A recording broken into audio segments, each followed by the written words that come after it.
sejam muito bem-vindos a mais uma edição do Alta Pressão, nosso programa que é polêmico demais, né? A pressão dos convidados aqui vai a milhão. Senhor André Menezes, seja muito bem-vindo. É isso aí. Como de costume, já quero pedir para você chegar estralando o dedo no like, também se inscrever no canal, se você ainda não é um inscrito. Hoje a gente vai bater um papo com esse cara que vem se tornando um amigo, posso dizer, né? A gente vem batendo muito papo e decidi convidá-lo para o nosso podcast porque ele tem uma história muito interessante. O André é um empresário e também é líder do movimento Revolução Empresarial. Revolução Empresarial. Pelo nome você já pode notar que vem coisa no nosso sentido aí, cara. Então hoje a gente vai bater um papo com o André, conhecer melhor a história dele, conhecer o que ele está fazendo agora dentro desse movimento que promete trazer a galera para um lado assim muito mais forte do lado empresarial, um lado muito mais polêmico, eu posso dizer, porque a gente conheceu dessa maneira, né, cara? Quando eu vi o vídeo do André, eu já conheci alguma coisa do trabalho dele na parte empresarial, no digital, que ele tem uma presença muito forte também. Mas por que eu falo que é polêmico? Porque ele foi na contramão do que a maioria da galera gosta de fazer, principalmente quando já está consolidado ou no mercado, ou no setor artístico, enfim, que é se posicionar politicamente e, assim, não só se posicionar, eu voto em A, B, C ou D, mas ele também começou a dar umas porradas fortes em umas questões ideológicas. E isso me chamou muita atenção e a gente começou esse contato assim, né, André? E, cara, depois peguei para conhecer melhor a história desse cara e é fantástico demais. E hoje vocês também vão ter a oportunidade, se ainda não conhece, conhecer o Andrezão. Não é isso, meu irmão? Seja muito bem-vindo. Vou deixar você falar agora. Bora lá. Bora para esse papo aqui de alta pressão. Vamos ver como é que vai ser. E, primeiramente, parabéns. Parabéns pelo movimento, parabéns pela atitude, parabéns pelo posicionamento, né? Eu sou fã de uma frase de Martin Luther King que diz que o que me assusta não é o barulho dos maus, mas é o silêncio dos bons. Nunca na história do nosso país foi tão necessário homens e mulheres se levantando com voz, com posicionamento, não só político, mas um posicionamento na família, um posicionamento de caráter, um posicionamento de valores. E é o que você tem feito, é o que a gente faz do lado de cá e por isso que gerou essa conexão aí. Obrigado pelo convite. Que isso, meu irmão. Eu que agradeço. A história do André vai muito além, não só a história, mas o trabalho dele, o que ele vem fazendo, a energia dele vai muito além do movimento que ele está criando agora, né? Eu acho que isso é só um reflexo, não é algo forçado, é uma consequência de tudo que ele construiu e agora, com o posicionamento dele, ele está externando isso. Mas eu estou frisando isso, né? Porque primeiro que tem tudo a ver, foi um ponto de conexão nosso. E também, como você disse, o momento atual, não só do Brasil, mas do mundo, requer posicionamento, requer que nós coloquemos as nossas ideias para fora, influenciemos as pessoas. É português bonitinho? Influenciemos as pessoas, porque eu falei isso no último episódio do podcast, cara. A gente estava com alguns convidados aqui e a gente estava falando justamente sobre isso, sobre a questão do posicionamento. Os convidados chegaram a citar assim, mas nós somos do setor artístico, estamos aspirando a ser ator e tal, essa parada. E é melhor não posicionar para não perder o mercado, para não perder ali a mão. E aí foi até por isso, né, que gerou o debate. Porque eu tive uma opinião contrária, aí o colega host aqui também teve uma opinião contrária à minha, e aí teve um debate em torno da questão. Quem está consolidado ou aspirando um determinado setor, que não tem nada a ver com a política, deve ou não se posicionar? Isso é uma questão muito polêmica. Sim. Você pega um artista hoje, a maioria, cara, não quer se posicionar, com medo de perder seguidor, trabalhos, enfim. Você pega um empresário, tão pouco. Dependendo do nicho do cara, ele vai perder cliente. Naturalmente. Naturalmente. Então é algo muito polêmico. Essa é a palavra, porque causa divisão de opiniões. Sim. E hoje a gente vai falar muito disso aqui. Mas para começar, eu quero entender, ou melhor, né? A gente já conversou bastante sobre isso, mas eu quero que a galera que está assistindo entenda quem é o André, como você chegou até essa mesa, cara. Excelente. E quem sou eu tem muito a ver com a sua introdução aqui, né? Você estava falando sobre um conflito de interesse, sobre a grande diferença de ter um propósito e de buscar uma proposta. E a gente precisa saber que time que a gente vai jogar. É claro que eu quero boas propostas, eu quero fazer bons negócios, eu quero ter clientes, eu quero poder vender mais, eu quero faturar mais os meus negócios. Mas nada disso pode estar acima do meu propósito. Exatamente. O que me faz me posicionar não é um interesse com base na proposta A ou proposta B, mas com base em algo que queima dentro de mim e me faz me movimentar por algo maior do que os meus próprios interesses. Né? Então, é um jogo de ou proposta ou propósito. E a pessoa que está muito mais preocupada com a proposta, ele vai ser mais neutro no meio da situação toda. E quando a gente está engajado com um propósito, a gente vai correr alguns riscos. Né? Então, faz parte... É o que você está fazendo. Exatamente. É o que você está fazendo. Exatamente. Cara, sem risco, não tem como você chegar em lugar nenhum, a não ser que você queira chegar num lugar pequeno, num lugar com pouca visibilidade, com pouco conflito. Se for para chegar em grandes lugares, você tem que ter ambição, você tem que ter risco, você tem que ter o conflito ali, isso é natural. Inclusive, tem muito a ver com essa parada que está acontecendo do Trump ter taxado o Brasil. Tem muita gente criticando, falando, pô, mas isso vai ser ruim para a economia, a gente vai passar por períodos sombrios e o negócio vai ficar estreito e tal. Cara, a verdade é que já estamos passando por tudo isso. Isso só são reflexos justamente disso. E aí a galera não entende o propósito por trás de tudo isso, dessas sanções, dessa guerra ideológica, dessa guerra burocrática que está acontecendo. Só pensa no curto prazo, mas ao longo prazo a galera esquece. Então não tem como você querer conquistar alguma coisa sem correr riscos, velho. A não ser que, como eu falei, né? Novamente, a não ser que você esteja com um pensamentinho pequeno. Aí tudo bem, dentro da zona de conforto, o risco é igual a fé, né? Não é para quem quer, é para quem precisa. Né? Se eu vou me submeter a viver uma vida medíocre, debaixo de um sistema extremamente controlador, numa esfera que eu não preciso fazer nada de diferente e estou de bracinho cruzado esperando a vida passar, eu não preciso nem de risco nem de fé. A fé não é para quem quer, a fé é para quem precisa. Né? A fé é para quem que tem visões que são maiores que os próprios recursos. E o risco é a mesma coisa.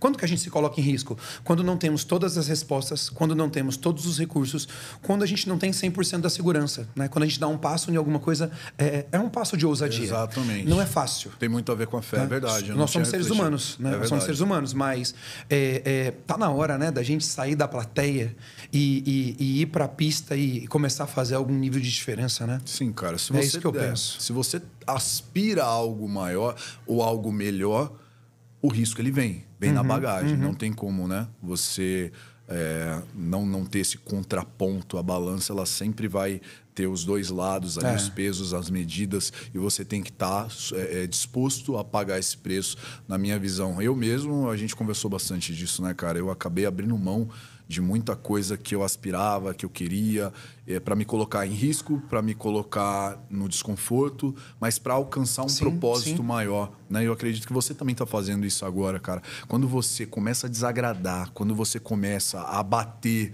quando você começa a ir para o campo de guerra mesmo, cara, é complicado. Eu costumo dizer que soldado que vai para a guerra e tem medo de morrer é um covarde, né? O cara, não vai pra guerra. Você tá com medo de tomar tiro, amigo, não vai pra guerra. Por que uma pessoa não se posiciona? Porque ela tem medo da reprovação.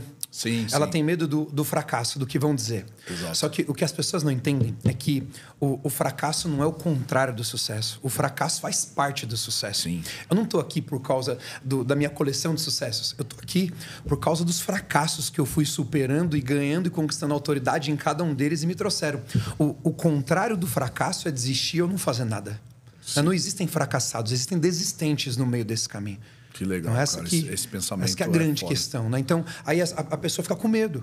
Né? A pessoa fica com medo desse fracasso, com medo da exposição, com medo do que vão falar. E é ruim pra caramba ter um monte de gente falando mal da gente. Não é? Hater falando bobeira. Legal não é, né? Mas, cara, eu penso o seguinte... Fazendo ou não fazendo, vão falar do mesmo jeito. Exatamente. Né? Que a gente fale, que a gente corra algum risco. Se você não fizer, olha lá o encostado, olha lá o sem ambição, olha lá o vagabundo. Um aí pouco se você faz, olha lá o sonhador, olha lá o maluco. É desse jeito, cara. Não tem jeito. Só que tem a ver com um acordo pessoal, sabe? Por exemplo, nas últimas eleições presidenciais, a minha empresa toda, o meu marketing, falou, cara, não se posiciona. Não se posiciona, tal, vai, não vai... E olhando para tudo aquilo, eu falei, cara, quem serei eu no futuro se eu não fizer nada? Né? Eu tenho voz, eu tenho poder, eu tenho pessoas que me ouvem, eu tenho pessoas que eu influencio direto e indiretamente, e eu não posso ficar calado diante de alguma coisa que eu sei que eu vou me arrepender no futuro. Então, pô, me posicionei, perdi milhares de seguidores, hater para tudo quanto é lado, mas eu fiz aquilo, perdi, mas perdi em paz, perdi de cabeça erguida. E pra ganhar tem que perder, né, cara? Faz parte. Não tem como, velho, você só ganhar. Desce um pouco aqui pra ficar mais confortável, é isso. Não tem como você só ganhar, cara. Você tem que entender que sempre quando você fizer uma escolha, de algum lado você vai perder, cara. Alguma coisa que seja dinheiro, que seja tempo, que seja um pouco da sua liberdade. Não tem como 100%. Eu acredito que o universo ele foi constituído dessa maneira, isso, né? Do polo negativo, do polo positivo. Então sempre vão ter os contrapontos. Mas, cara, fala pra gente, como que você começou? Como que você chegou até aqui? Cheguei a fazer essa pergunta pra você, a gente acabou desviando um pouco, mas eu queria saber como que você iniciou a sua trajetória dentro do empreendedorismo, como que você cresceu, quais foram mais ou menos as estratégias, os caminhos ali que você seguiu para chegar onde você chegou. Vamos lá. Hoje as pessoas olham esse movimento na internet, a revolução empresarial, e a grande verdade é que isso tomou forma agora na mídia, na internet, há pouco tempo. Mas essa revolução ela já acontece na minha vida, nos meus negócios, há muitos anos. Né? Eu venho de uma família muito pobre. Né? Eu digo que eu venho de uma família pobre de dinheiro, mas rica em valores.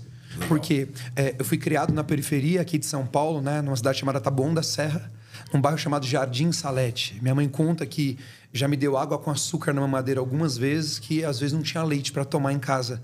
Eu lembro ali na infância, na adolescência, cortarem a luz de casa, porque não tinham pago a conta. O bairro era muito perigoso. Né? Pessoas eram assassinadas na rua da minha casa. Pessoas vendiam drogas na rua da minha casa, tinha uma viela lá. E essa foi a realidade que eu fui criado. Porém, eu honro demais todo o sacrifício que meus pais fizeram, que eles fizeram o melhor que eles podiam com tudo que eles tinham. Se eles pudessem, eles tinham feito mais. Com certeza. Acabei, infelizmente, perdendo meu pai. Eu tinha 12 anos de idade. E aí as coisas pioraram. Sempre estudando em escolas públicas, minha mãe trabalhando 14 horas por dia. E eu tinha um medo de decepcionar minha mãe. Eu achava que ela já tinha sofrido demais e eu não queria decepcioná-la. E esse medo de decepcioná-la me fez não aceitar um monte de propostas que me fizeram no bairro que eu morava. Né? Drogas, criminalidade, entre outras coisas assim. E graças a Deus, comecei a trabalhar muito cedo. Né? Com 14 anos de idade, eu era entregador de flores numa floricultura lá em São Paulo, aqui em São Paulo, né? Europa Flores tem até hoje lá na Avenida Europa, continuação da Cidade Jardim. Depois fui trabalhar de empacotador no Pão de Açúcar, né? O famoso pacoteiro. Quantos anos você tinha? Pô, no Pão de Açúcar, 16 anos. 16 anos eu já era empacotador ali no Pão de Açúcar. Legal. Ganhava ali a minha grana de caixinha, fazia um ensino médio lá no Centro Tabuão. Ali foi um pouco que foi acontecendo. Aí, nessa adolescência, tem um ponto importante. Eu tinha um tio, ele era o empresário da família. Meu tio tinha bons carros, pô, meu pai não tinha carro. Meu tio morava num lugar legal, aqui em São Paulo, Jardim Bonfiglioli. A gente morava lá no Jardim Salete. Meu tio viajava com a família, eu achava o máximo. Eu nunca tirei férias com meu pai e com a minha mãe. Legal. E eu falei, cara, quando eu crescer, eu quero ser empresário. Esse era o meu sonho, que eu olhava meu tio como inspiração. Você fazia pergunta para ele ou não? Não diretamente. Tinha aquela curiosidade? Não tinha essa relação. Ah, entendi. Mas eu via a vida dele, eu via as vidas dos meus primos e me inspirava. Você já tinha esse entendimento de que aquilo ali era provento do negócio dele. Sim, era o resultado, aquela prosperidade que eles viviam. Porque isso é muito engraçado, né? Porque tem gente que olha, o brasileiro, infelizmente, ele é educado muitas vezes dessa forma, né? De olhar o rico, de olhar aquela pessoa que é mais próspera. Tá fazendo alguma coisa errada. Tá mexendo com... É fruto de uma doutrinação, né, doentio da mente do povo, né? Tem muito a ver com essa parada que a gente fala. Né? Tem a ver com a revolução. Aí eu tinha esse sonho de virar empresário, né? Com 18 anos, eu saí do Pão de Açúcar, peguei o dinheiro, um pouquinho de dinheiro que eu tinha juntado de caixinha, tinha comprado um Fusca branco, era o meu sonho ter um Fusca ali, e dei aquele Fusca de entrada com um pouquinho de dinheiro, fiz um parcelamento, comprei um lava rápido. Aos 18 anos eu comprei a minha primeira empresa. Eu trabalhava de domingo a domingo. Eu acho que tem até hoje, né? Benedito Cesário de Oliveira, Parque Pinheiros, lá no Taboão. Acho que tem até hoje o ponto lá. E quanto você pagou na época? Você lembra? Putz, era alguma coisa em torno de 12 mil reais, assim. Convertendo para agora. Na época. Na época já era real. Né? Já. 12 mil reais. Eu tô achando cara de velho. 12 aqui, mil reais. Né? Não, era reais, né? Pelo amor de Deus, né? 12 mil reais eu paguei na época, sim, mas, cara, convertendo hoje, sei lá, a gente deve estar falando no câmbio.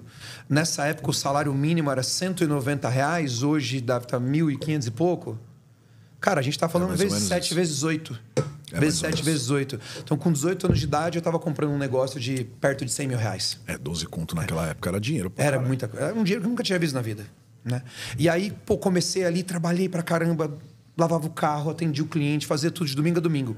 Um ano depois, uns caras entraram lá à noite, quebraram o telhado, roubaram as máquinas que eu tinha. Nossa. Aspirador de pó, máquina de alta pressão. Quando eu cheguei para trabalhar, não tinha nada. E não tinha grana guardada, não tinha capital de giro e tudo mais. E, cara, se o cara chega para lavar o carro no teu lava rápido, tá fechado, ele vai pro seu concorrente. Outro. E muitas vezes vai acabar perdendo. Aí, cara, a gente entrou numa crise e salário de colaborador, funcionário e aquela pressão. Aí apareceu um cara, me fez uma oferta lá e eu entreguei o lava rápido para não fechar. Foi a minha primeira experiência, assim, e tudo mais. Mas aquilo não morreu dentro de mim. Mas você vendeu para ele ou você fez sociedade? Não, vendi. Eu vendi. Ele me pagou lá um valor baixinho, eu vendi para poder acertar o funcionário e as dívidas que eu tinha até aquele momento ali. Problema também, né? Aí, beleza, fui trabalhar de vendedor, né? Fui trabalhar de vendedor de consórcio, batendo de porta em porta, consórcio de carro, de imóveis. Isso aí eu estava ali já quase fazendo uns 19 anos. Depois fui trabalhar numa empresa de vender filtros de água. E essa empresa, se você crescesse ali dentro, você conquistava uma franquia. Falei, cara, eu acho que vou ser empresário de novo aqui. E aí eu fui trabalhando ali, fui crescendo, foi onde eu conheci a minha esposa. Legal. Tempos depois, essa franquia acabou não dando certo. Fui trabalhar de vendedor de cursos numa escola de informática chamada Microlins. Muito conhecida. Famosa, muito conhecida aí. Microlins.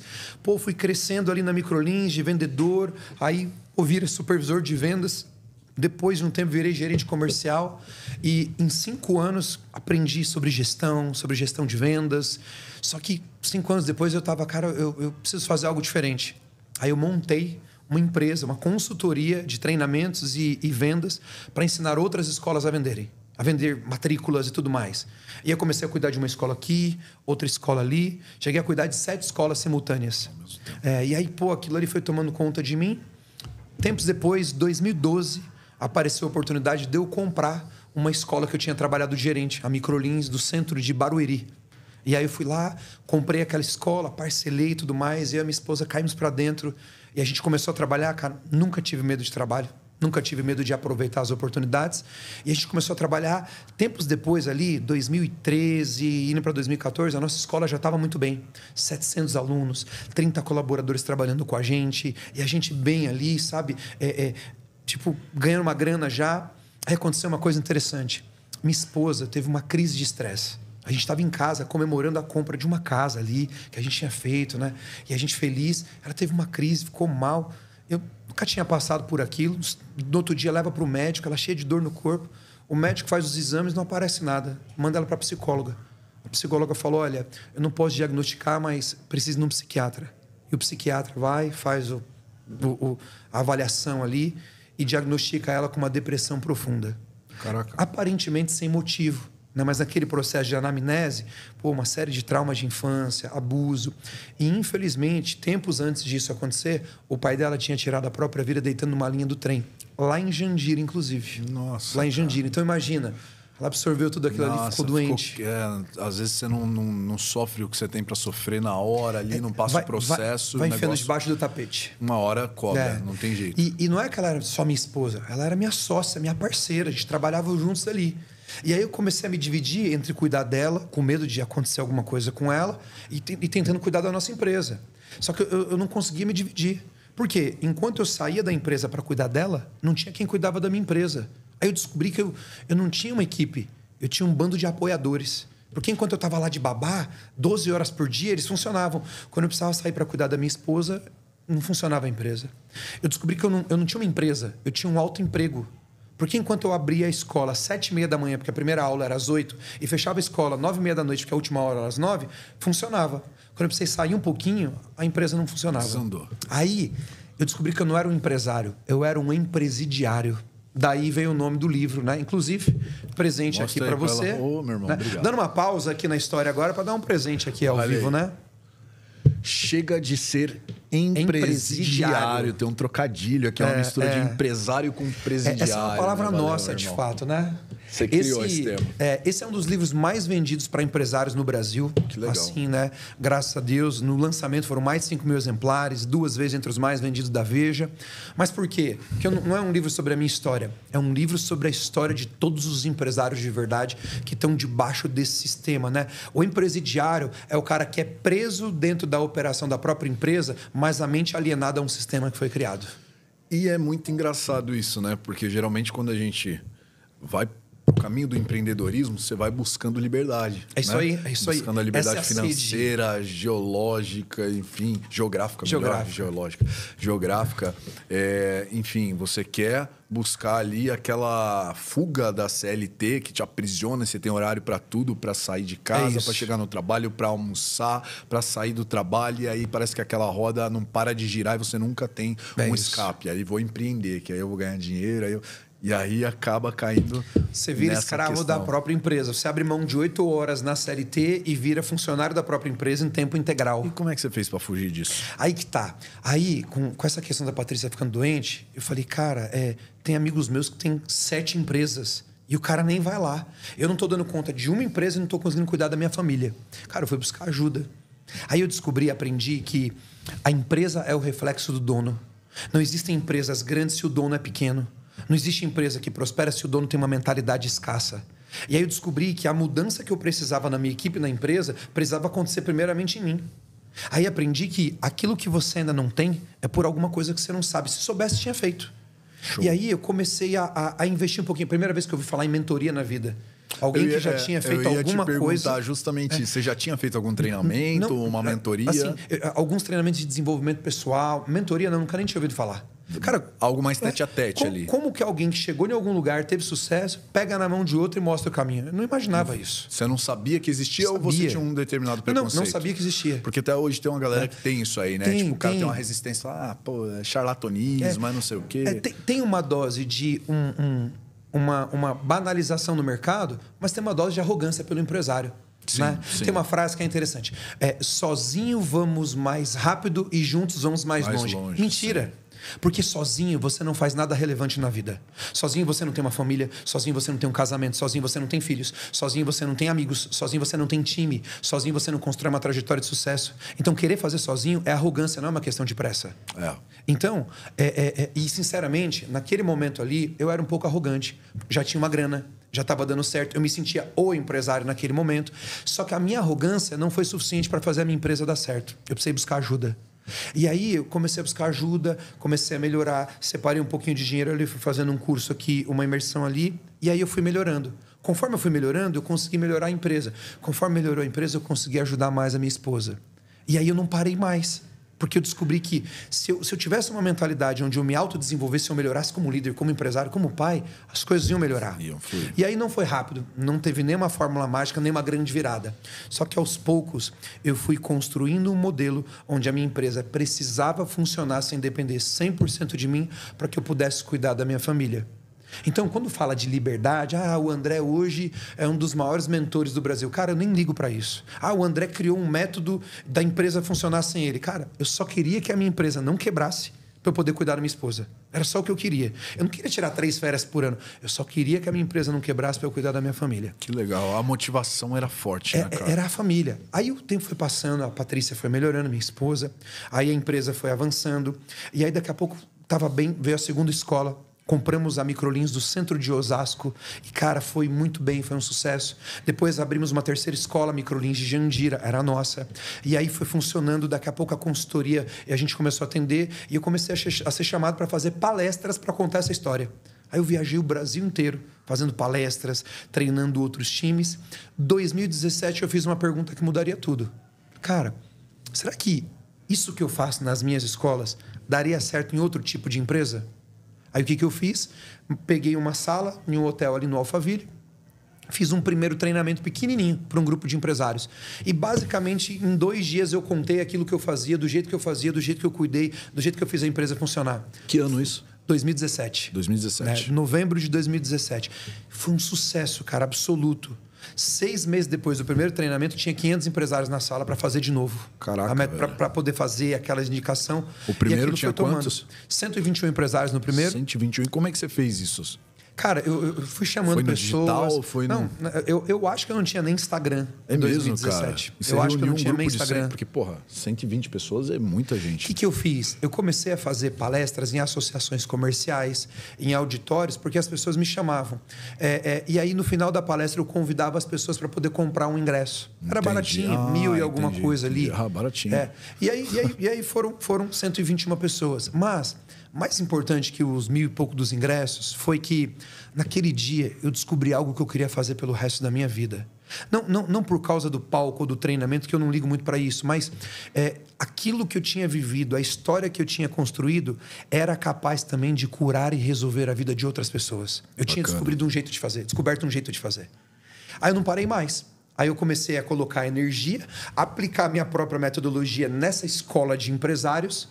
E aí se transformou numa das maiores escolas de empresários do Brasil. Que bacana. A gente continuou crescendo. 2020 veio a pandemia. Aí em 2020 eu fui para o digital. Eu comecei a pegar as mentorias que eu fazia online e colocar os cortes na internet. Aquilo começou a tomar uma proporção. Em junho de 2020, você pega lá um post e está lá, somos 30 mil. Então, em junho de 2020, eu tinha 30 mil seguidores. Foi onde a gente começou ali mais ou menos. E não parou. Basicamente, você tem um B2B. Você conversa com quem tem negócio. Isso, com quem tem negócios. Basicamente hoje, né? Isso tudo se transformou na No Way Back, né? NWB, né? Significa não tem mais volta, né? O nome da nossa empresa é uma escola de crescimento empresarial. Então, nós temos programas hoje que a gente pega na mão do empresário, faz um plano personalizado para a empresa dele e acompanha ele até alcançar a meta de faturamento e lucro do planejamento. Tem um piso para esse empresário ingressar nos treinamentos com você ou não? Não, nós temos hoje unidades de negócio que atendem desde o empresário que fatura ali 30, 40 mil reais por mês. O principal modelo no centro disso, a gente atende empresários de 100, 200, 300 mil reais por mês. E temos modelos que a gente atende empresas um pouco maiores. 1 milhão por mês, até 4, 5 milhões por mês. É um pouco disso. Aí temos uma pequena esteira que a gente atende os times. Então, a gente sempre trabalha o empresário, a empresa e o time. Porque se eu só trabalhar o empresário, ele volta para a empresa cheio de conteúdo, não consegue aplicar. Se eu só trabalhar o time, o empresário boicota. E se eu não entregar a ferramenta para que a empresa funcione bem, a máquina não sustenta. Então, sempre, empresário, a empresa e o time. Fala para mim uma coisa. Quando foi que você chegou e parou para olhar assim e falou... Putz, cara, consegui chegar. Talvez você não tenha chegado ainda no lugar onde você almeja. Sim. Eu tenho certeza que você é um cara ambicioso, ainda quer muita coisa. Mas quando foi que você chegou e olhou assim, porra, o André, empacotador, de lá dos 16 anos, chegou onde eu esperava chegar. Eu superei, sei lá, talvez meu tio, eu superei as minhas próprias expectativas. Quando que você se viu e falou, porra, cara, chegamos?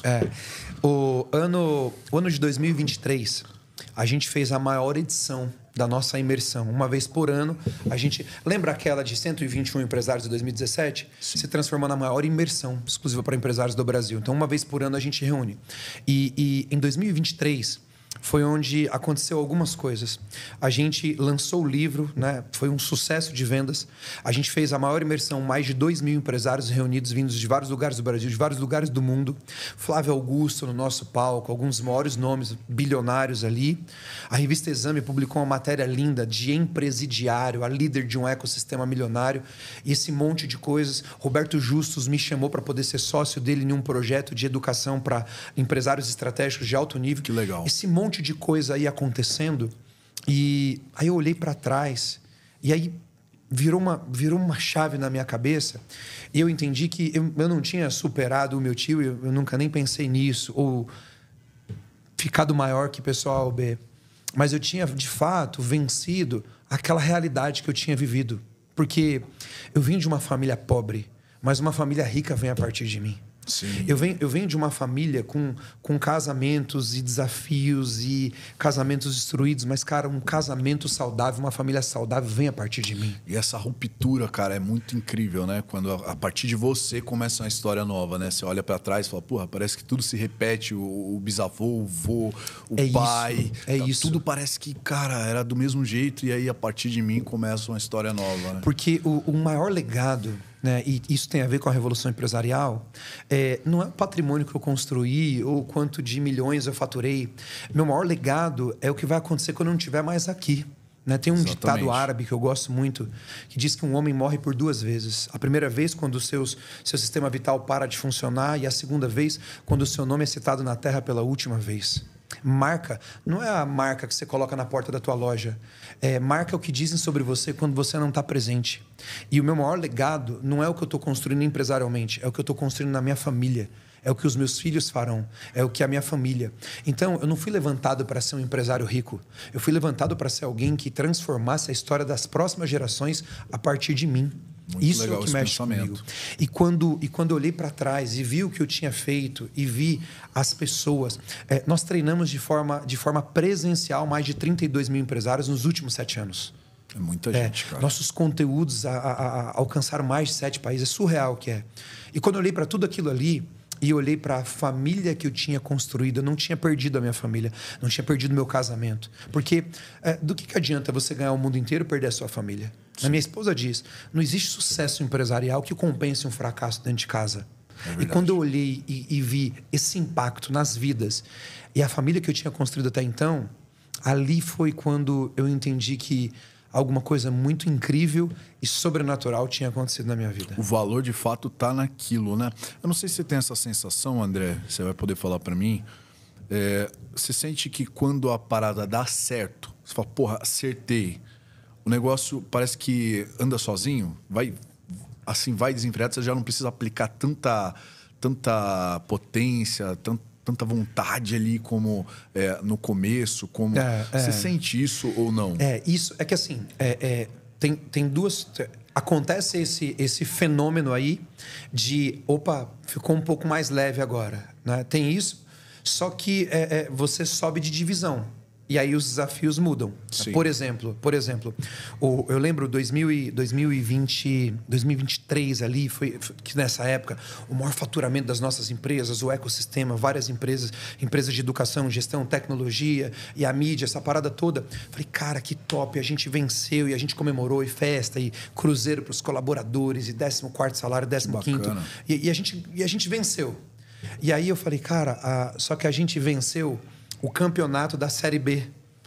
E quando você ganha na Série B, automaticamente acontece o quê? Você sobe. No ano seguinte, você vai para a Série A. E a Série A é futebol. Só que é outro nível de exigência técnica. Os jogadores já começam a ser questionados. A pressão da torcida. E aí você descobre que o futebol é o mesmo, mas é outro jogo. E aí são outros desafios. Entendi. Outros desafios, outra demanda e tudo mais. Mas você tem aquele sentimento de assim, pô, agora eu consegui fazer a parada por conta própria, eu já tenho conhecimento reunido, agora não tem como voltar atrás e chegar onde eu estava inicialmente. Sim, você sente aquela parada de assim, tipo, pronto, cara, a vida mudou. É o no way back. Mais ou menos isso. É o ponto de não ter mais volta. Assim, agora, isso aí é muito fruto do que a gente chama de desenvolvimento. Quando a gente fala de desenvolvimento, parece que é o crescer. Desenvolvimento não é só crescer para cima, é crescer para dentro. É mais ou menos o seguinte, a gente nasce e aí a gente começa com as crenças, com papai, mamãe, a sociedade, a cultura, a política, tudo isso que a gente vê, e a gente começa a se envolver de um monte de crenças. Você começa a se envolver com medo, você começa a se envolver com limitações. E a ruptura da vida, cara, não é bater 1 milhão de faturamento. É você se desenvolver, sabe? Você estar desenvolto nesse monte de coisa na tua cabeça. Sim. Quando você consegue, sabe, se desenvolver dessas coisas, aí a vida fica mais leve. Aí você não precisa mais provar nada pra ninguém. Aí você começa a acreditar mais em você e menos na mídia. Você começa a acreditar mais em você. Aí é o ponto que não tem mais volta. Porque eu posso perder dinheiro, mas nunca mais eu fico pobre. Legal. Eu posso perder a empresa, eu posso perder o dinheiro, mas nunca mais eu fico pobre. Por quê? Porque ser pobre é a incapacidade de gerar valor, não a capacidade de ter dinheiro. E com isso que eu construí, eu consigo gerar valor para as pessoas, eu consigo gerar valor para os negócios. Você e tem o dinheiro é o quê? de que você consegue, porra, de repente, se amanhã você perder tudo físico, você tem ainda o capital intelectual para poder se reerguer. Cara, o que é o dinheiro? Dinheiro é um comprovante de papel que mostra o quanto de valor que você é capaz de gerar na sociedade. Quanto mais valor você é capaz de gerar, mais dinheiro você tem. Legal. Então, eu não fiquei rico na vida por causa do dinheiro que eu tenho, mas foi por causa da capacidade de gerar valor que eu adquiri.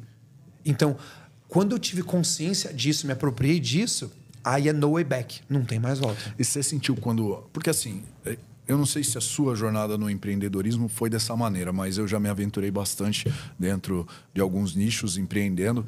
E, cara, é muito difícil no começo. Cara, é terrível, assim, parece que você cai toda hora, é muita porrada, é muita burocracia, você tem que entender de uma série de coisas, você tem que acompanhar as tendências, você tem que entender o mercado, é uma loucura, assim, né, cara? E aí parece que você, às vezes, está dando porrada e não causa efeito nenhum. E aí você consegue, aí em algum momento você acerta. E aí o negócio vai crescendo e tal. Você sente que... Quando foi que você sentiu, assim, mais ou menos, que falou, porra, agora eu peguei a mão do negócio aqui, agora vai andar. Agora, assim, vai daqui, ou no mínimo vai ficar num platô, ou vai crescer. Tipo, não volta, assim. Teve um momento que você olhou e falou, porra, já era, agora foi. A partir daquele episódio que a Patrícia ficou doente, eu comecei a buscar ajuda. Eu comecei a aprender alguns aspectos sobre empresa que basicamente é o que eu ensino hoje. Cultura, estratégia e liderança. E a gente não aprende isso na escola. Quando eu comecei a entender isso, eu comecei a tomar decisões com base nisso. Eu comecei a agir com base nisso. E as minhas escolas começaram a funcionar sem depender de mim. O começo, você tem toda a razão. Por quê? Porque você está tentando construir uma empresa com uma mente de funcionário, com decisões de funcionários. A maior parte de nós com pouco recurso ou com nenhum recurso. Cara, isso agora deu um boom na minha cabeça aqui. Há pouco tempo atrás, numa entrevista, perguntaram para mim, André, qual que é o maior desafio do empresário brasileiro? Aí acharam que eu ia responder sobre o governo, sobre a economia. Eu falei, o maior desafio do empresário brasileiro é a virada de chave da mente de funcionário para uma mente de empresário. Por quê? Você nunca vai ser um empresário estratégico lucrativo enquanto você estiver possuído por uma mentalidade de funcionário. E olha só, você é programado para ser um funcionário. Veja bem, educacionalmente você é programado para ser funcionário. Todo modelo educacional vem proveniente desde a primeira Revolução Industrial, onde o objetivo da escola era transformar camponeses em operários industriais. O modelo da Revolução Industrial prevalece nas escolas do planeta até hoje. É verdade. O professor que te dava aula nas escolas eram empresários ou funcionários? Funcionários. Logo, a sua referência educacional é de funcionário. Papai e mamãe, mãe e pai, era funcionário ou era empresário? No meu caso, o meu pai ainda chegou a empreender, mas não é a realidade da maioria. A maior parte de nós. Eu nunca ouvi meu pai falar sobre uma meta de lucro dentro de casa e minha mãe falar sobre gestão. Sim. Era um falando mal do patrão e o outro reclamando do salário. É verdade. Essa é nós o geral. somos emocionalmente, as nossas referências, a nossa programação é de funcionário. Não, vamos fazer uma faculdade então agora? Na faculdade, o professor de administração nunca administrou uma empresa dele na vida. E aí, a faculdade te ensina a ser um bom funcionário, mas não te ensina a ser um empresário. Aí você fala, não, vamos para a cultura do nosso país, então? A cultura do nosso país é uma cultura de empreendedorismo ou uma cultura de funcionário? Não sei se você sabe, Vitor, não sei se você sabe, mas nosso digníssimo presidente da República nunca empreendeu. Né? E alguns dizem que nunca trabalhou, inclusive. E como que a maior liderança do nosso país pode promover uma cultura empreendedora no nosso país? Não, ele foi sindicalista. É uma cultura sindicalista, é uma cultura progressista, é uma cultura socialista. Então, peraí, você é alienado e programado educacionalmente para ser um funcionário, emocionalmente, profissionalmente na faculdade e culturalmente, aí você quer abrir uma empresa e quer ter sucesso como empresário? Dificilmente. Porque você pensa como funcionário, decide como funcionário, age como um funcionário na sua própria empresa e você tem resultados como funcionário. E a máquina ainda não te facilita. Exatamente. E quando foi que você começou a entender esse game e falou assim, porra, cara, o negócio é muito mais embaixo do que eu imaginava. Existe um contexto histórico, existem diversos fatores que culminam para acontecer o que acontece hoje. Dessa forma que você está contando, porra, nós somos programados desde da infância para sermos funcionários, a galera não tem a mente empreendedora. Quando que você entendeu esse game? Foi quando eu entendi que a minha liderança na empresa precisava ser mais forte, mais poderosa que a minha presença. Foi quando eu percebi que um negócio não era feito por pessoas. O negócio são as pessoas. Foi quando eu percebi que o jogo de empreender tinha muito mais a ver com o meu modelo mental, o jeito de funcionar, do que com 12, 14 horas trabalhando. Né? E como que eu fiz isso? Estando próximo de outros empresários. Né? Você é a média das pessoas com quem você mais convive, é a história do contágio social ali. A grande questão é que A solução está onde não está o problema. Quando eu comecei a sair da minha empresa, estar em grupos com outros empresários, conhecer os bastidores de outros empresários que tinham feito muito mais que eu comecei a ser contagiado com aquela visão, com aquele jeito de funcionar, Legal. com aquele jeito de liderar. E aí eu percebi que eu estava equivocado. E no meio desse caminho, eu entendi que ser empresário não é você estudar administração, é você estudar sobre gente. E eu comecei a entender como que as pessoas funcionam, como que as pessoas tomam decisão. E eu nunca quis ser um coach. Aliás, nunca fui coach na minha vida. Mas eu queria entender sobre a mente, porque eu queria também ajudar minha esposa. Aí Mas você treina a gente. Você treina empresários. O tempo todo. Automaticamente você é um treinador. Treinador. Mas é que a palavra coaching, assim, ela criou um contexto muito errado na cabeça das pessoas, né? Banalizou muito. Aí o que acontece? Todo segmento que você tem baixa barreira de entrada, ele corre um risco de banalização. Qual que é o problema? O cara hoje não tem resultados na vida, o cara hoje não tem uma estrutura, ele não construiu muita coisa, ele vai lá, faz uma formação em coach de um final de semana e se diz coach e quer transformar a vida e a mente das pessoas. Que é aquele coaching treinador comportamental, que é o cara que faz treinamento de transformação. Eu sou apaixonado pelos treinadores comportamentais sérios. Eu também gosto pra caramba, eu acho muito válido. Né? A grande questão é que, cara, um médico estuda a vida inteira para poder se dizer médico. Para você ser um advogado, você faz direito, tem que fazer o exame da OAB para você poder dizer que é um advogado. É verdade. Então, você quer ser um coach, um treinador comportamental? Maravilha. Cara, se prepara. Faz a formação de coach do final de semana, mas vai estudar, vai fazer outras formações, vai entender, se transforma num perito, num especialista. E outra coisa, transforme-se a si mesmo primeiro, né? Primeiro tem resultados, frutos. Eu acho que o digital ele veio com um contraponto negativo. Muita coisa boa aconteceu, mas muita coisa negativa aconteceu também porque os pilantras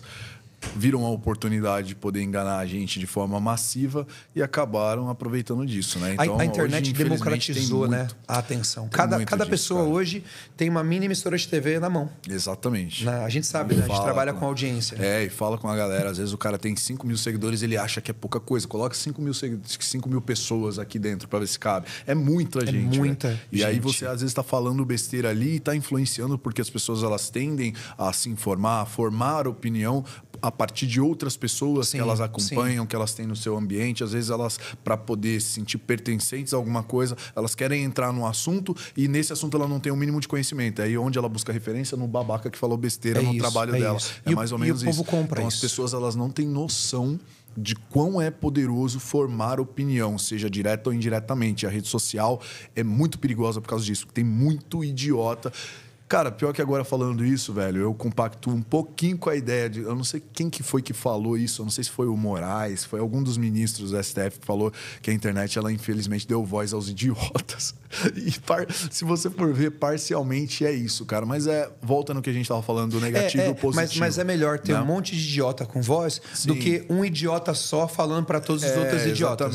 Exatamente. É a democratização, né? É claro que essa fala aí é uma questão de controle, né? Sim. A gente sabe disso. Sem dúvida nenhuma, os caras não falaram neste mesmo contexto que a gente está conversando, mas infelizmente é isso mesmo, mas não tem como, cara. Aí os caras vêm com ideia de regulamentar a internet, de restringir as diretrizes das redes sociais, cara, com a intenção de controle, utilizando um elemento para poder falar que é necessário, que isso vai melhorar para as pessoas, a utilidade ali da internet, enfim, a convivência no ambiente virtual. Mas a gente sabe que não é essa a finalidade, mas eu não vou entrar nem nessa seara aqui, porque eu queria caminhar, cara, para entender quando foi que você decidiu se posicionar de forma mais contundente ali, mais agressiva nas redes sociais, que a propósito foi assim que a gente acabou se conectando. Eu percebi que você fez algo, eu te mandei essa mensagem, você sabe disso. Falei, porra, cara, você fez um negócio fora da curva, você fez uma parada que eu dou muito valor, porque hoje eu sou um cara que, porra, a minha vida hoje é formar opinião no sentido político e me posicionar e, porra, bater na mesa e falar isso tá errado, enfim, ir pra cima, né? Mas isso é o meu conteúdo. A galera que tá para me assistir tá buscando isso. A galera que é a sua audiência não tá buscando isso exatamente. Aí você veio na contramão da maioria dos empresários, da maioria da galera que tá ali para te acompanhar, para entregar algo diferente, algo que não é que a galera queria receber de você, mas que ela precisava ter de você. Sim. Então, quando você teve essa sacada, você falou, vou passar por cima dessa barreira que talvez existiu. Sim. Falou, vou começar a fazer isso. Eu vou entrar num aspecto muito pessoal aqui. Muito pessoal, eu acho que a gente está batendo esse papo aqui e talvez as pessoas precisem ouvir um pouco disso. Não é uísque, tá? É energético. Que bom. E o meu não é vodka, tá? É água. Só para deixar claro aqui também. Eu creio em Deus, né? Creio em Jesus Cristo ali, e eu creio que existem esferas de atuação, né? Existe uma esfera de atuação profissional, existe uma esfera de atuação pessoal, familiar, e eu creio que existe uma esfera uma esfera de atuação espiritual. Com certeza. Na última eleição presidencial, eu estava na igreja, né, junto com a minha família, quando foi anunciado o resultado da eleição presidencial. E obviamente, eu não tenho ambições políticas e muito menos naquele momento, ambição nenhuma política, mas qualquer pessoa que tem valores familiares, qualquer pessoa que entende o que é trabalho, qualquer pessoa que entende o que é mercado, qualquer pessoa que tem um pouco de esclarecimento, sabia que o posicionamento cultural desse governo, desse atual governo, era um comportamento contraditório. Tanto que, infelizmente, o nosso povo está colhendo uma das piores crises econômicas da história do nosso país. Crise significa retração econômica e a chapa está esquentando para essa galera, para o povo, para os empresários. Já sabia que isso ia acontecer, né? Isso era previsível. Sim, tanto que a gente falou, né? Eu não sei se você chegou na época da eleição fazer esses posicionamentos, mas eu já fazia e, cara... Perdi milhares de seguidores. Eu tentava de tudo quanto é forma convencer as pessoas. Nossa, eu fiz da minha vida. Eu não tinha audiência naquela época. Eu tinha 20 mil seguidores, mais ou menos. Eu tentava falar, eu acho que eu perdi 20 mil seguidores em um vídeo. Ô, louco. Eu acho que foi isso, assim, ó. Mas ganhou uma galera também. E não era o jogo de ter ou não seguidores. Sim. Cara, porque assim, é claro que é bacana você ter um número de seguidores, ter uma audiência, mas, cara, eu quero ter pessoas que sejam alinhadas com aquilo que eu acredito. E ninguém é obrigado a estar alinhado com o que eu acredito. Claro. E se não tá tudo bem também. Se quiser, fica. Se não quiser, cara, Deus abençoe. E aí na eleição? Quando anunciou, diferente de uma reação normal, eu fiquei muito em paz. Eu fiquei muito tranquilo. Fui para casa, tal, aquela tranquilidade. Meus filhos preocupados, minha filha chorando de 10 anos de idade, 9 anos de idade chorando. E aí eu senti uma paz muito grande no meu coração e me veio um pensamento. Para que os governantes se levantem, Faraó precisa sentar no trono. Né? Entendi que era isso, né? Não entendi direito. E aí minha mente começou a perceber que algo diferente aconteceria no nosso país. Né? Viria um tempo muito difícil e é exatamente o que está acontecendo. No final desse ano aqui, tem uma frase que eu já ouvi há muitos anos, mas ela nunca fez tanto sentido para mim no final do ano passado. Nós não vivemos numa época de mudança, nós vivemos uma mudança de época. Né? Nós não vivemos numa mudança de mundo, nós vivemos num novo mundo. O jeito de fazer negócios é completamente diferente. O jeito de fazer marketing é completamente diferente. O jeito de contratar pessoas é completamente diferente. Só que a maior parte dos empresários estão guerreando novas guerras com as armas antigas. E eu falei, peraí, o que eu estou fazendo tem sido relevante, mas está na hora de fazer algo maior. E eu senti no meu coração que eu precisava fazer, a partir da minha empresa, uma revolução. E não tinha a mínima expectativa de levar isso a público. Eu queria fazer uma revolução no meu jeito de fazer gestão, no meu jeito de fazer pesquisa, no meu jeito de vender, no meu jeito de liderar as pessoas. O que eu posso fazer mais? O que eu posso fazer de forma mais apropriada? O que eu posso fazer de forma mais incisiva, que gere mais resultado e que melhore? E eu comecei a gerar esse movimento nos meus negócios e junto com os nossos clientes, de forma quietinha. Só que isso começou a tomar forma. Aí eu comecei a estudar um pouco mais sobre a história política, sobre a história da CLT, sobre a história dos partidos, sobre Getúlio Vargas, sobre o que era esquerda, o que era direita, por que essa dicotomia, por que isso acontece no mercado. E, cara, eu comecei a perceber que a história era um pouco mais embaixo. Eu comecei a perceber que o empresidiário, ele era, assim, o refém, o escravo da operação da própria empresa. Mas existia um sistema muito maior do que ele, ligado com a economia, com todos esses movimentos, que espremiam o cara. Eu falei agora há pouco para você que sim, a virada de chave da mente de funcionário para empresário é um dos maiores desafios. Mas quando o cara está rompendo esse desafio, ele está sendo espremido pelos impostos, uma das maiores cargas tributárias para pequenas e médias empresas do planeta. Um dos países mais burocráticos para poder se fazer negócios no mundo. Você pega a CLT, 922 artigos de puro controle, uma coleira no pescoço de quem produz no nosso país. E o empresário brasileiro sendo espremido no meio de tudo isso. Eu falei, peraí, não é só o desafio do dia a dia, não. Tem mais coisa.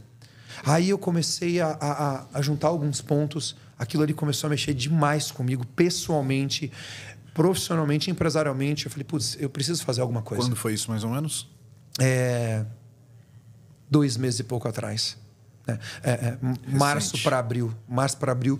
Foi recente. Recente dessa virada. E aí aquilo ali começou a mexer comigo. Aí eu comecei a fazer alguns conteúdos. Eu comecei a perceber que estava fazendo sentido para algumas pessoas. Algumas pessoas foram dando alguns feedbacks, outras feedbacks ruins. Eu comecei a perceber que tinha que acontecer alguma coisa. E aqui vem a frase que eu comecei o nosso bate-papo. Não é o grito dos maus que tem que assustar, é o silêncio dos bons. Exato. E aí eu falei, poxa, eu preciso fazer alguma coisa.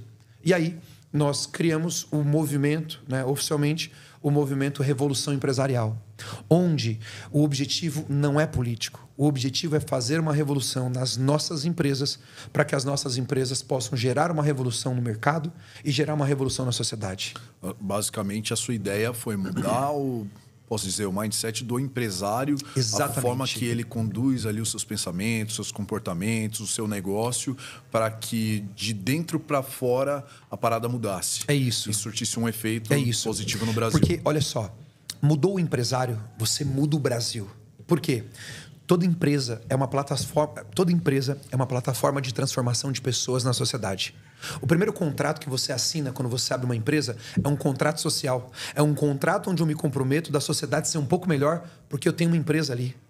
Toda empresa é uma plataforma de transformação de pessoas plantada na sociedade. Hoje, todas as pessoas do mundo, do Brasil, estão se alimentando direto ou indiretamente por meio de uma empresa.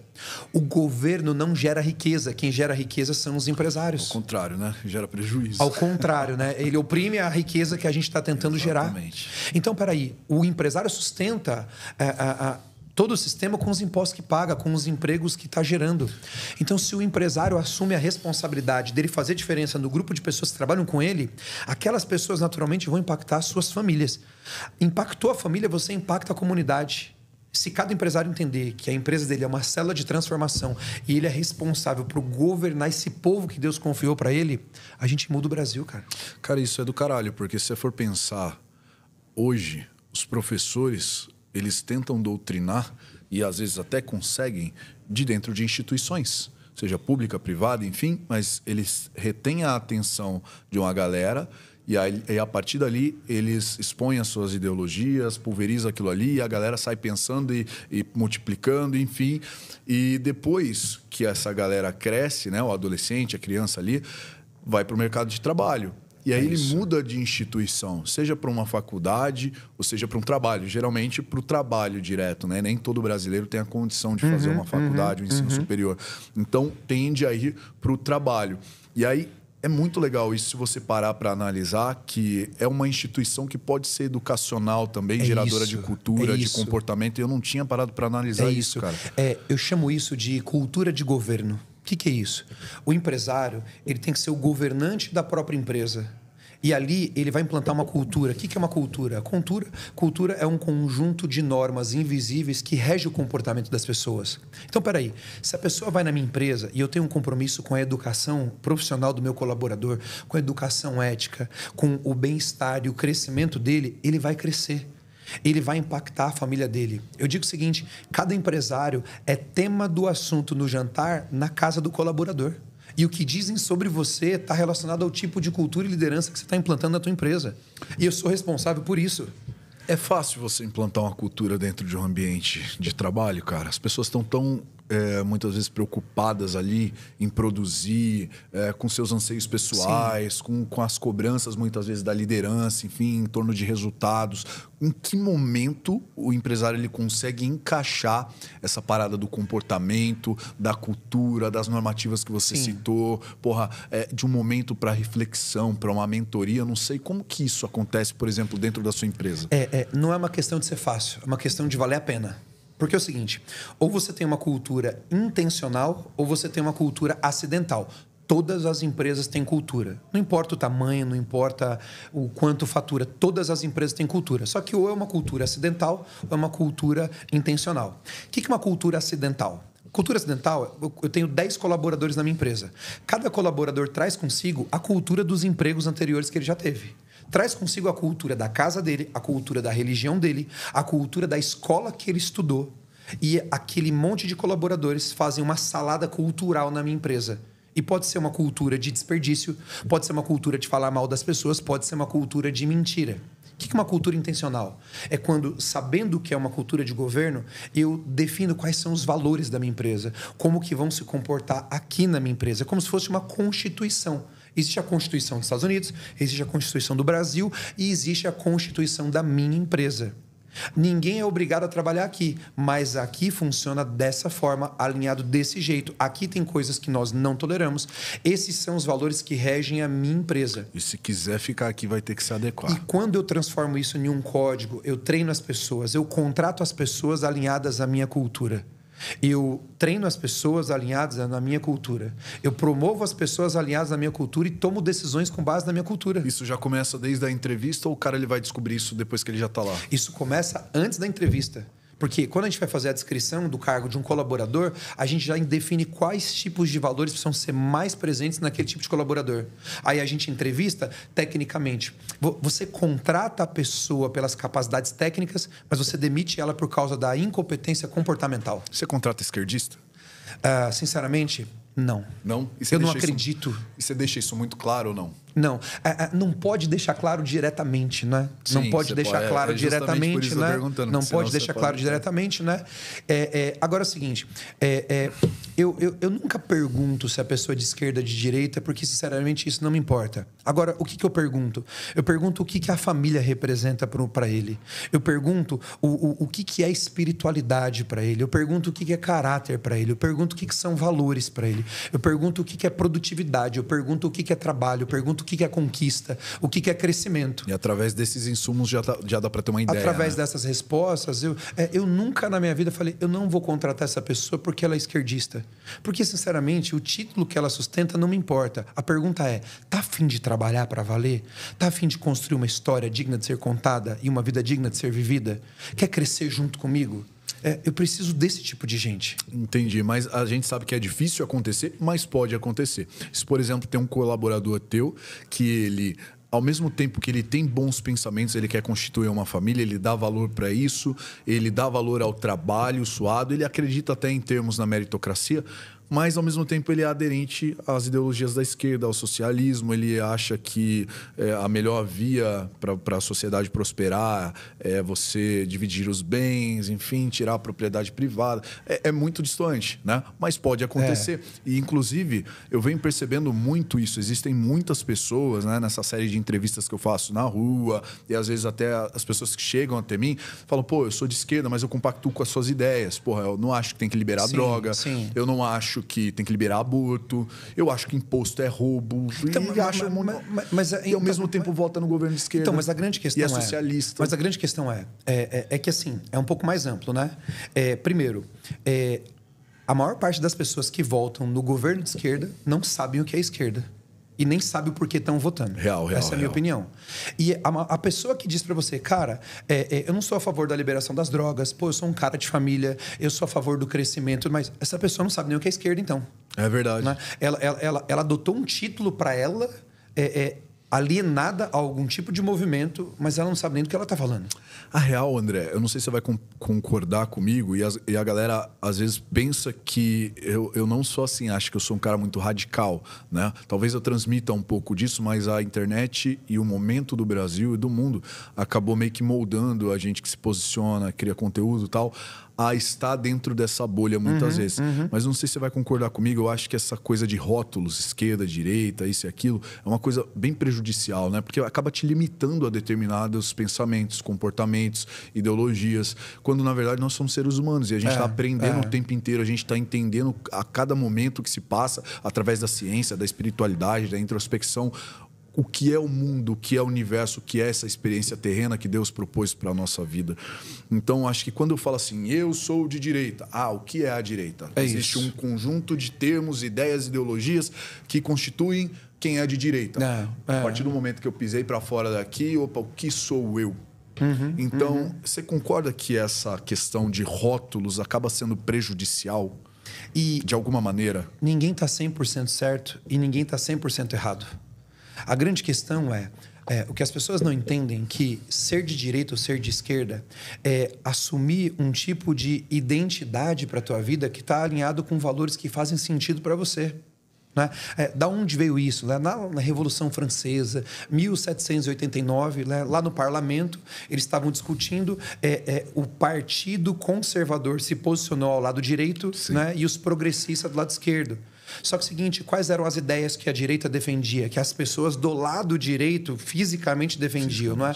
Pô, a família, o livre mercado, propriedade privada e tudo mais. E os caras do outro lado, não.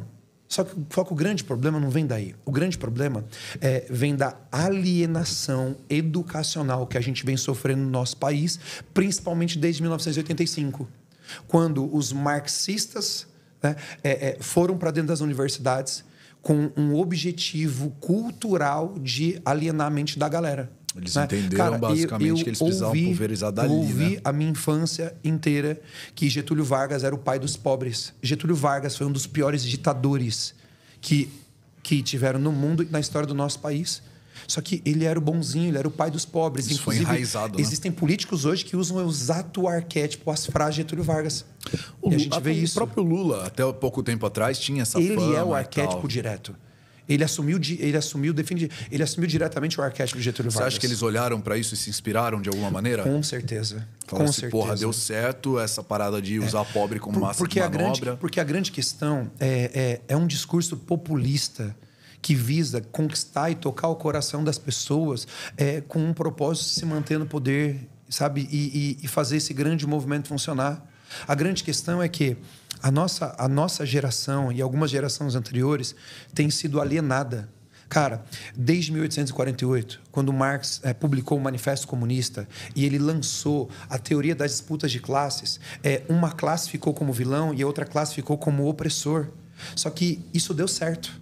Isso deu certo. Popularmente falando, para eu poder conquistar as massas, eu preciso defender, eu preciso apontar um inimigo em comum.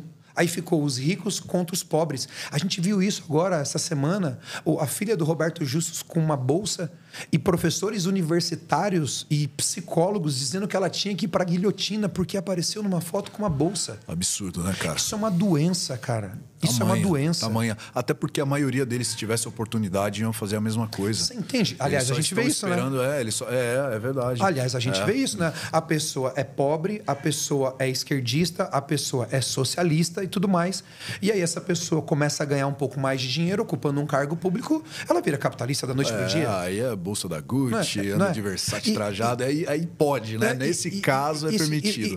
E para mim tá tudo bem. Só que assim, cara, se alinha os seus discursos, alinha o seu discurso com os seus valores. Eu não sei se você viu um vídeo que eu publiquei, onde eu entrevisto algumas pessoas, eu pergunto o seguinte: bilionário tem que acabar? Aí o cara fala, nossa, bilionário tem que acabar, porque é um absurdo isso, porque explora o pobre, o operário, isso e aquilo. Se você ganhasse 1 bilhão agora, o que você ia fazer? Aí o cara, eu ia abrir uma indústria, eu ia fazer isso, eu ia fazer... Opa, peraí, cara.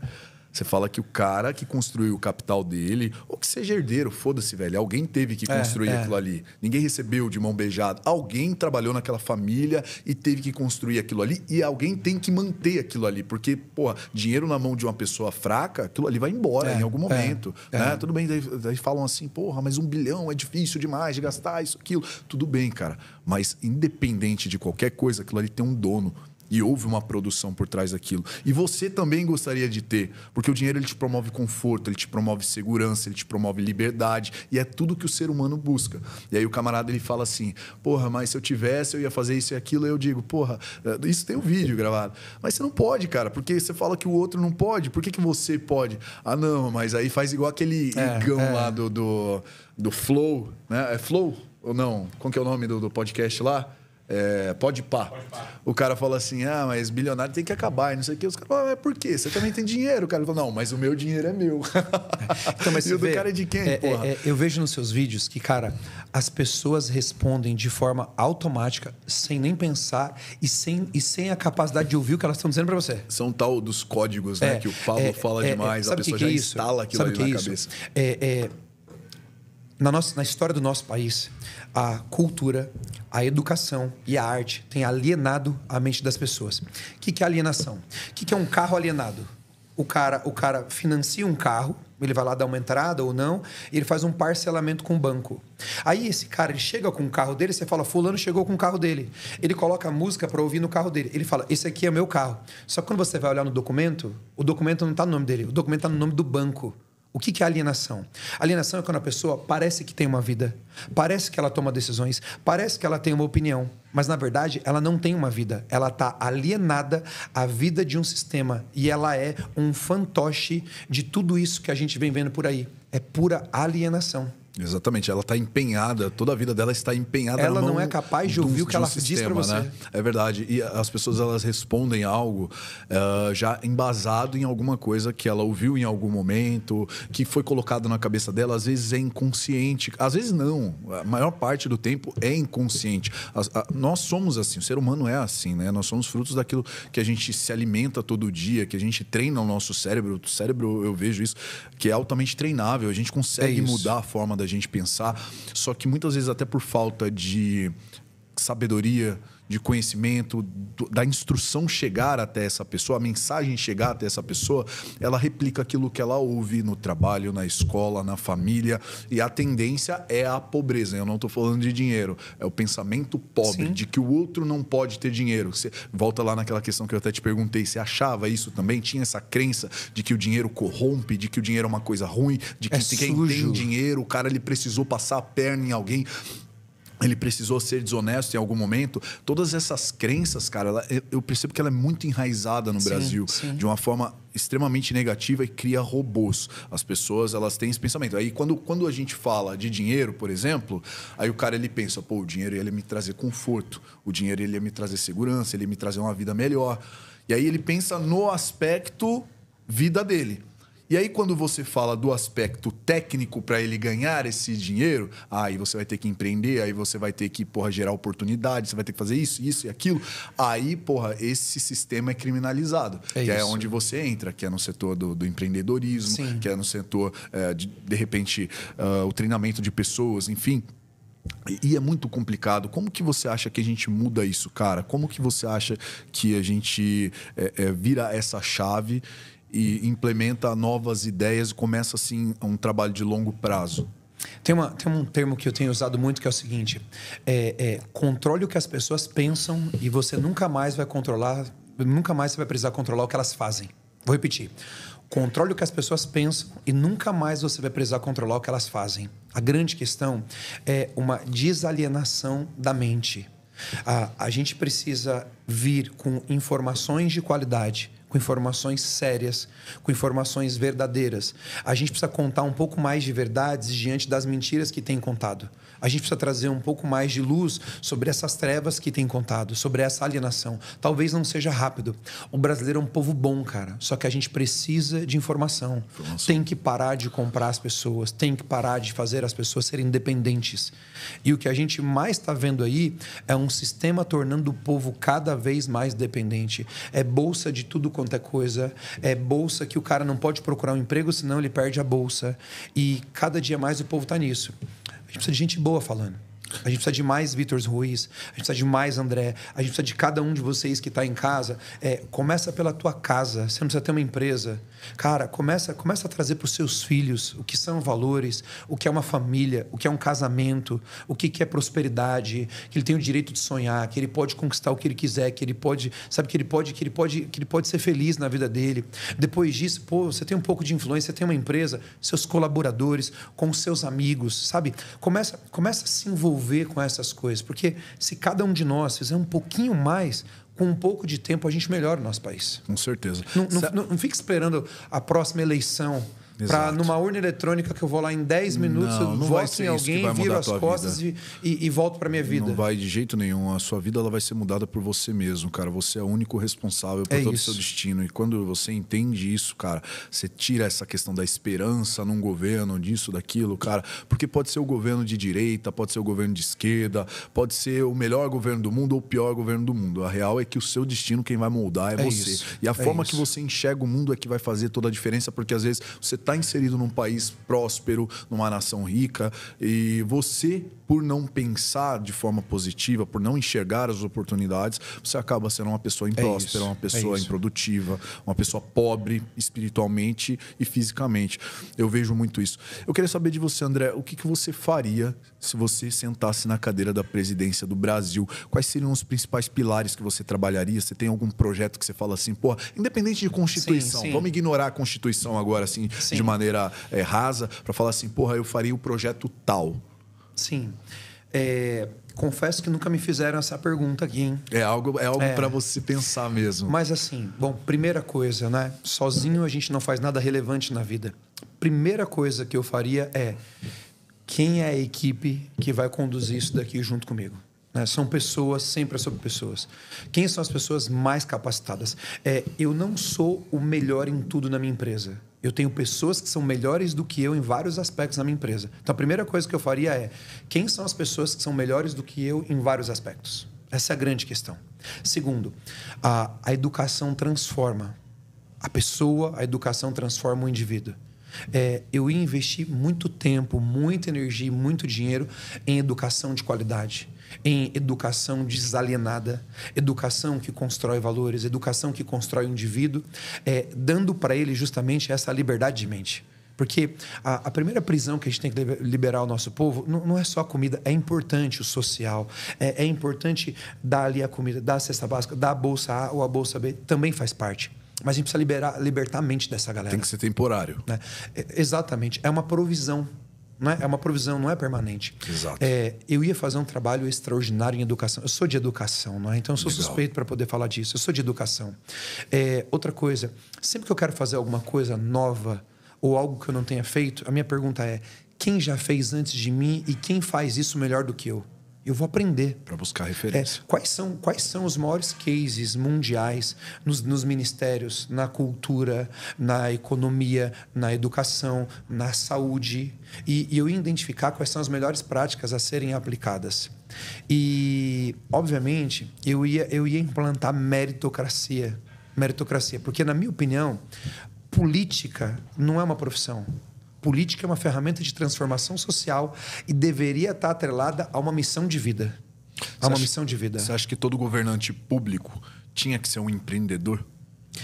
Tinha que ter, no mínimo, uma experiência com empreendedorismo? É que assim, o que é ser empreendedor? Empreendedor é você gerar valor a partir daquilo que você tem nas mãos. Não é você ter um CNPJ. Né? Você pode empreender no CNPJ, mas você pode empreender na tua casa, na tua família. Você pode empreender no emprego que você tem. Agora, sim, mas assim, essa experiência gerindo pessoas... A característica... imagina o seguinte, imagina que ser político é um cargo. Sim. É um cargo. Quando eu vou contratar uma pessoa na minha empresa, eu procuro identificar se as qualidades dela, se a experiência dela, se o currículo dela está alinhado com aquilo que ela precisa entregar. Legal. Então, cada político deveria ser avaliado enquanto um empreendedor, enquanto um gestor, enquanto um tomador de decisões. A qualidade da nossa vida é determinada pela qualidade das decisões. E o cara está sentando numa cadeira que ele vai tomar decisões sobre a qualidade de vida das pessoas. Exatamente. Então, sim, nem todos os empreendedores precisam ser políticos, mas, na minha opinião, todos os políticos deveriam ser empreendedores. Agora, uma pergunta polêmica, cara. Você acha que o imposto ele é roubo? Imposto? Imposto. Você Claro acha que estão tomando as pessoas? Não, claro que não. Não? Claro que não. Como que você vê isso? Eu não acho que imposto é roubo. Eu acho que o abuso dos impostos beira o roubo. Porque o que é o imposto? É simples. Imposto é um pedacinho daquilo que eu produzo, que eu aloco para que alguém administre para poder promover o bem, promover a manutenção das coisas, das ruas, das cidades, dos hospitais. É fundamental. Não existe um país se não tem impostos. O que machuca a gente é a gestão desses recursos. Exatamente. O que escandaliza a gente é para onde esses impostos estão indo. Eu quero pagar mais impostos. Eu quero produzir mais, eu quero vender mais, eu quero faturar mais para poder pagar mais impostos. Mas, em contrapartida, eu quero o benefício disso. Mas eu disso. gostaria que o nosso povo fosse mais bem tratado, mais respeitado. Eu gostaria que as escolas fossem mais dignas. Eu gostaria que os professores fossem mais bem pagos. Eu gostaria que os policiais fossem mais bem equipados, mais bem pagos. Eu gostaria que a estrutura do nosso país... Cara, o nosso país é maravilhoso, cara. O Brasil é maravilhoso, o Brasil é riquíssimo, o nosso povo é bom pra caramba. Nós somos privilegiados, né, entre as nações. Imposto não é roubo. O roubo é o que as pessoas fazem quando o imposto chega nas mãos deles. A gestão, né, cara? Não só a gestão, mas também a administração da parte burocrática dos impostos. Porque a gente percebe que a cada momento que se passa no Brasil, entra governo, sai governo, parece que só aumenta as cargas tributárias, tanto para o empresário quanto para o cidadão, e o serviço continua de mal a pior, né? Então, assim, existe uma questão de administração. Por exemplo, agora estão falando em taxar os super ricos. Sim. Isso e aquilo. Há um tempo se falava de taxar o Pix. Então, a cada momento parece que não é o suficiente. A qualidade do que é entregue não melhora. Mas a arrecadação cada vez mais aumenta. Então, qual que é o teto para isso, cara? Porque começa a aparecer, a dar a impressão de que, de fato, nós estamos sendo roubados. Porque se você não pagar, você vai ter uma consequência... Naturalmente. Que beira a violência, que muitas vezes você pode ser preso, sonegação e tudo mais. Entende? Então, acho que por isso que se criou essa máxima do imposto é o sentimento. O que mexe com a gente é o sentimento de injustiça. Exato. É o sentimento dessa desigualdade, não entre ricos e pobres. É desigual aquilo que eu pago, aquilo que eu trabalho versus aquilo que eu recebo de fato. Exato. Sabe? Totalmente desproporcional. Né? Mas o nome desse jogo é eficiência. E é difícil você aplicar eficiência quando o dinheiro não é teu. Né? O que é eficiência? Eficiência é a capacidade de você entregar resultados usando o mínimo de recursos possíveis. É simples. Cara, eu tenho uma empresa... Todos os meses, a cada bimestre, eu pego lá no financeiro e eu olho cada detalhe do que foi gasto.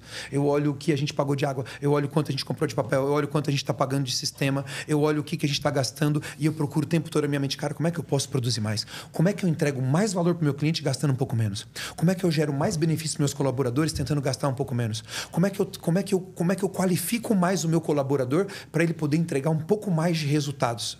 A minha mente está o tempo inteiro pensando nisso. Mas por quê? Eu sei quanto custa o meu dinheiro. Eu sei quanto custa cada centavo. E eu sei que se eu escorregar, eu não ganho dinheiro, cara. Eu sei se escorregar, eu perco dinheiro. Qual que é a barreira na tua cabeça, a diferença entre gestão de recurso e a escassez, cara? Como que você vê isso? Porque tem pessoas que são escassas. Sim. E aí dá a impressão de que elas estão gerindo, não, vamos economizar aqui para poder gerar mais lucro, enfim, para administrar melhor os recursos. Mas no final, isso tudo é escassez. É o cara que é mão fechada mesmo, né? E aí existe, de fato, a gestão dos recursos. Vamos gerir melhor isso aqui para a gente não perder dinheiro, para a gente poder aproveitar ao máximo, entregar uma maior qualidade. Como que você faz essa diferença na tua cabeça?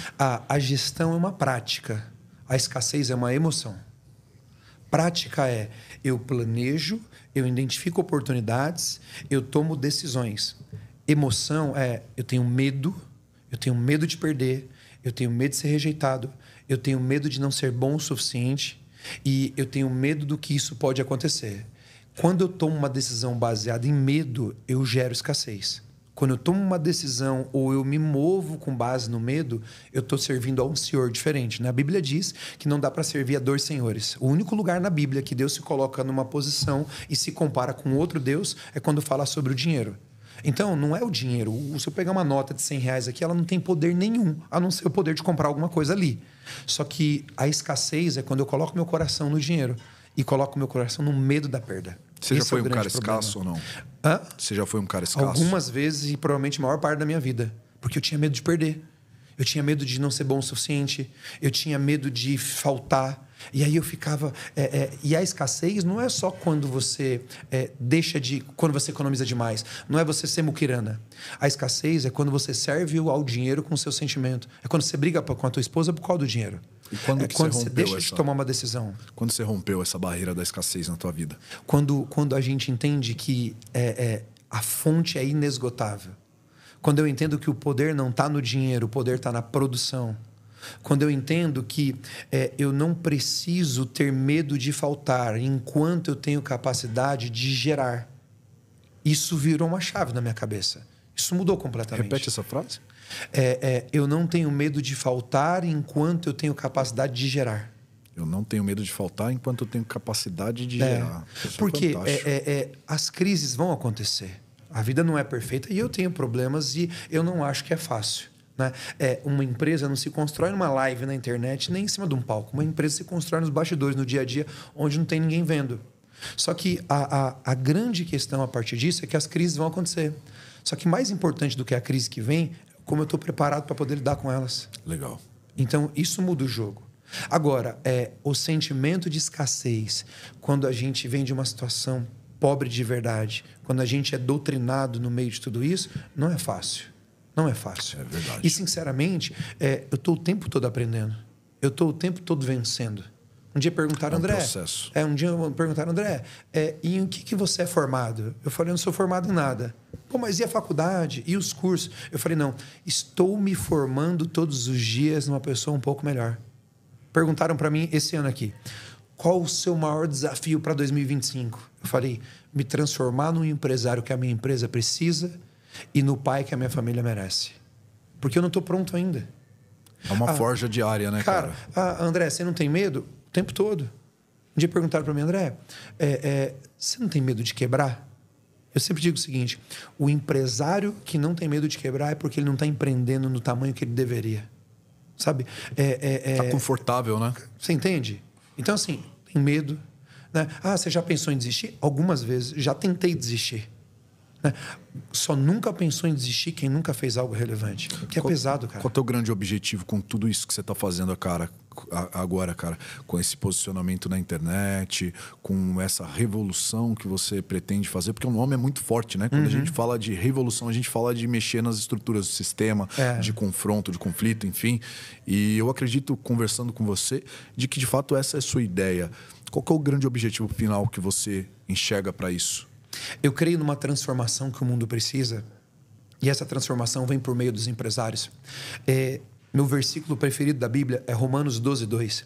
Não vos conformeis com este mundo. Quando ele diz sobre este mundo, está falando sobre esse sistema. Não vos conformeis com este século, mas sede transformado pela renovação da vossa mente. A transformação vem pela renovação da mente.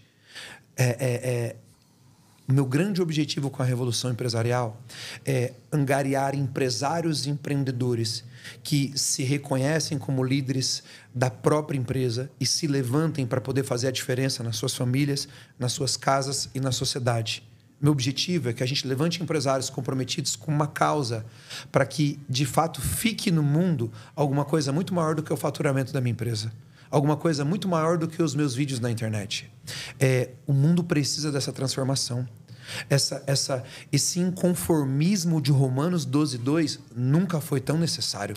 Eu estou inconformado, cara, com tudo isso que eu estou vendo. E geralmente o que gera mudança é justamente isso, né? Sentimento de inconformidade, de indignação, de eu preciso fazer alguma coisa. E foi basicamente o que aconteceu comigo, sabia, cara?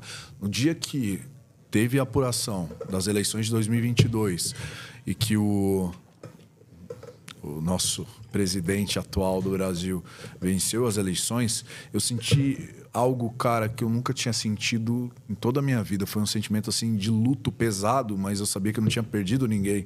Foi um sentimento de indignação, de injustiça. A gente acompanhou o processo eleitoral e eu percebi que, cara, tinha alguma coisa muito errada, velho. Eu falei, isso não é possível.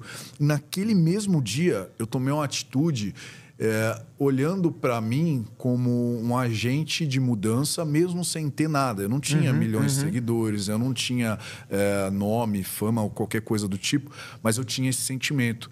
E eu usei aquilo ali naquele momento, eu criei um movimento muito grande na época, que foi aquela paralisação toda que aconteceu na mesma semana ali, das vias e tudo mais. Isso tudo se iniciou dentro de grupos de WhatsApp, que eu comecei a criar junto com listas de transmissão que eu tinha, de grupo de apoio ali e tudo mais. E aí a galera estava com o mesmo sentimento, a gente começou a inflamar aquilo ali, a galera caiu para dentro. E aí vamos fazer o quê? Porque ninguém aceita isso, ninguém acha correto. Não foi uma eleição comum como qualquer outra, onde eu estou torcendo para o político poxa, meu político não ganhou, bola que segue, vida que segue, bola pra frente. Não foi, cara. Todo mundo sentiu um sentimento de injustiça, de indignação, e por isso aconteceu aquele levante todo que infelizmente culminou no dia 8 de janeiro de 2023 e aconteceu tudo o que aconteceu. Mas eu tive essa sensação. E eu comecei ali a fazer todo esse trabalho que hoje existe uma exposição, existe uma relevância, enfim, mas começou ali, a partir daquele sentimento de indignação. É lógico que antes já tinham os bastidores, né? Tinha uma história até ali, mas ali foi o ponto G da parada. Eu olhei e falei, cara, eu preciso fazer alguma coisa. E quem sou eu? É engraçado a gente olhar para isso, né? Porque você começou um movimento, eu dou muito valor para isso. E talvez, porra, você é um cara relevante, você é um cara bem sucedido, tem um público, porra, mais de 800 mil seguidores. Tem uma galera. Mas, cara, se você for olhar, você é um grão de areia no meio de, porra, um mar de areia, né? Nós somos. Mas esse sentimento de eu posso fazer alguma coisa, eu devo fazer alguma coisa, e mesmo que 1% eu vou fazer, eu vou deixar a mudança, eu vou deixar o legado, é muito poderoso, cara. Porque você começa a inflamar outras pessoas, as pessoas olham pra você e falam, porra, mas nós somos pequenininhos, o que nós vamos fazer? Mas o cara, ele olha pra você e fala, porra, eu vejo coragem nesse cara. Eu vejo verdade nesse cara, eu vou seguir o que ele fala e vamos ver no que vai dar. Porque a esperança, cara, realmente é a última que morre. Porque nós vivemos por esperança. Porque se você viver, se você acordar e não acreditar que o dia vai ser bom, que você vai viver, e você vai ter as suas necessidades supridas, que no dia de amanhã você vai acordar e você vai ter uma boa notícia e que você vai ter algo que vai te ajudar e que vai fazer você ser melhor. Cara, isso é esperança. Você está esperando que algo aconteça, algo melhor vai acontecer. Tem gente que fala, pô, mas eu já sou pessimista, eu já perdi as esperanças e tal. Mentira, cara. Mentira, então se mata logo. Por que você não faz isso? Porque você tem esperança de dias melhores. Você está esperando algo acontecer. E pessoas como nós, cara, nós temos um papel fundamental dentro da sociedade, porque eu acredito que isso é um chamado. E eu percebo quando é chamado, porque geralmente você tem uma resistência. Quando eu vejo alguém falando, porra, não queria fazer isso, cara, mas eu estou fazendo e tal. Chamado gera resistência. Eu percebi isso. Eu achava que o meu chamado era empreender, era ser bem-sucedido, era fazer treinamentos empresariais e, porra, dentro de nichos ali, instruções, porque era algo que eu gostava de fazer. Que eu gosto de fazer, na real. É uma paixão que eu tenho. Mas eu percebo que não é sobre o que você gosta, é sobre o que você tem que fazer, cara. Isso é muito louco. E aí eu precisei abrir mão de uma série de coisas que eu amo, que eu gosto e tal, para atender o chamado, para atender algo que é muito maior que a gente. E é muito complicado você falar disso assim em um vídeo aberto que vai ser acessado por milhares de pessoas e tudo mais, porque muita gente não vai entender esse papo. O cara vai achar você maluco, vai achar você fanático religioso ou o que quer que seja. Mas a parada, quando vem de Deus, cara, quando vem do Altíssimo e você tem uma conexão com Ele, você entende que vem de outra dimensão, você olha e fala, puta, não tem como eu fugir, velho. Esse chamado, ele começa a se manifestar por meio de uma visão. Né? Eu digo o seguinte, que a visão é o ponto mais espiritual em um negócio, numa empresa. Porque a visão de um empresário, ela é indelegável. Eu posso delegar o financeiro, eu posso delegar o que for, mas eu não consigo delegar a visão. Só o empresário é capaz de enxergar. E a visão de um empresário é o sonho de Deus manifesta a partir daquele negócio para melhorar o mundo por meio daquele empresário. E essa visão traz uma inquietação. Sabe, traz uma revolta, traz esse inconformismo com o status quo. É isso que a gente tem feito. Eu aprendi que liderança é a capacidade de colocar coragem na alma das pessoas. O que a gente está fazendo aqui? A gente está encorajando pessoas a terem esperança, a acreditarem que pode ser um pouco melhor. É simples assim. Cara, eu e você pode somar os seguidores, você pode fazer 50 vídeos. Nós não temos a capacidade de mudar o nosso país, mas nós temos a capacidade de encorajar pessoas que vão contribuir com a mudança que o nosso país precisa. Exatamente. É colocar... E qual a melhor forma de você colocar coragem na alma de uma pessoa? É dar visão para ela. É fazer ela enxergar algo que o sistema não quer que ela veja. Eu concordo contigo, mas eu complementaria. Eu acho que são duas coisas. Primeiro, a visão e, segundo, a atitude. Sim. A atitude é muito importante, porque ela vai concretizar aquilo que você está pregando, aquilo que você está tentando fazer a pessoa imaginar. Porque tem gente que tem um pouco, inclusive, de limitação mental e, às vezes, não consegue enxergar com os olhos da mente, ela só enxerga com os olhos físicos. E quando você vem e mostra por meio de atitudes ali determinadas situações, e algo que casa muito bem com isso é a questão da USP, né? Aquela parada toda que eu fiz na USP lá, e eu comecei a refletir em cima disso. Porque, cara, eu, sinceramente, eu não imaginava que ia dar tanta repercussão. Eu não imaginava que aquilo ali ia causar... Tudo que causou tanta relevância pro lado bom, pro lado ruim. Porra, Folha de São Paulo metendo pau, falando besteira. Aí, de um lado, muita gente ovacionando. Então, assim, causou, de fato, um desconforto dentro da sociedade num ato que, para mim, foi extremamente espontâneo, que foi fruto de indignação, que eu olhei para aquilo ali, eu não tinha combinado, eu não tinha imaginado me deparar com aquilo ali. Eu fui lá e fiz. E eu já encorajava pessoas através das coisas que eu falava e tudo mais. Só que isso nunca ganhou determinada relevância dessa maneira. Eu acho que as pessoas se sentiram, representadas, e eu consegui validar alguma autoridade que eu estava tentando buscar, alguma sensação de mudança e de liderança, enfim. Eu acho que as pessoas olharam e falaram, talvez valha a pena a gente seguir o que esse maluco está fazendo, entendeu? E quando eu falo da parada da USP, não é que... Cara, é muito difícil falar isso para vocês. Não é que a gente tem que sair rasgando cartaz e fazendo a mudança com as próprias mãos de maneira agressiva, isso e aquilo. Não. De maneira intelectual, a gente consegue alcançar muito mais coisa. Mas é óbvio que, às vezes, a gente vai precisar fazer coisas com as nossas próprias mãos e deixar isso como recados para a mente, para o subconsciente, para as pessoas entenderem, e que essa questão da agressividade, da atitude, da vontade, ela faz de fato a diferença. Porque em algum momento a gente precisa ir para o campo de batalha, precisa ir para o desconforto, para o conflito. Os caras falam, você é corajoso. A exposição, né? Cara, eu, como qualquer outro ser humano, no momento do conflito ali, da guerra, eu sinto medo, eu sinto aquela coisa de, posso perder minha vida, posso tomar um prejuízo muito grande, será que isso vale a pena? A adrenalina sobe, eu sinto isso. Mas eu acho que a coragem não tem a ver com a ausência do medo, tem a ver com a superação do medo. É agir enquanto o medo tenta te paralisar. Exato. E isso inflama demais. Eu não esperava, cara, de verdade. Assim, eu não esperava que aquela atitude fosse inflamar tanta gente positivamente. E, mais uma vez, eu falo, não é sobre o ato de ir lá e puxar o cartaz e tirar e bater a boca e enfrentar. Não é sobre isso, cara. É sobre a atitude. É sobre mostrar a visão que o André falou, munida da atitude, do ir lá e fazer. Porque entra muito naquela parada que a gente está falando, do coach e tal. O cara fala, tem que fazer isso, tem que fazer aquilo, a gente precisa se levantar, a gente precisa mudar, a gente precisa transformar. Mas e aí? Você já transformou? Você já fez? Você já mostrou que é possível? Qual que é o teu resultado? Entende? É que assim, é que é uma guerra vencida nos bastidores. Um lutador, ele não ganha uma luta no ringue. Ele é reconhecido a partir daquela luta ali. Mas ele ganhou no treino, onde ninguém estava vendo, onde a TV não estava mostrando. Isso. A nossa vida, a gente não ganha. As batalhas da vida, a gente não ganha aqui no podcast. A gente ganha no dia a dia, onde não tem ninguém vendo. E você manifestou no vídeo da USP aquilo que você já fazia nos bastidores, onde não tinha ninguém vendo. Por acaso, estava filmando, apareceu, e as pessoas se identificaram e compraram aquela causa junto com você. Exatamente. Agora, essa visão e essa atitude é para você fazer na tua casa, onde ninguém está olhando. Cara, é fazer o que você pode agora. O que você pode fazer hoje? Cara, você pode sentar com o teu filho, bater um papo de homem para homem, falar de valores, falar de família, falar do que você acredita. Você pode respeitar um pouco mais a tua esposa. Você pode bater um papo com o teu amigo de trabalho, trocar uma ideia e dar um abraço e ajudar. A grande questão é porque às vezes o cara olha pra gente e fala, eu não vou fazer porque eu não tenho 1.700.000 seguidores. Não. O que você pode fazer com o que você tem hoje?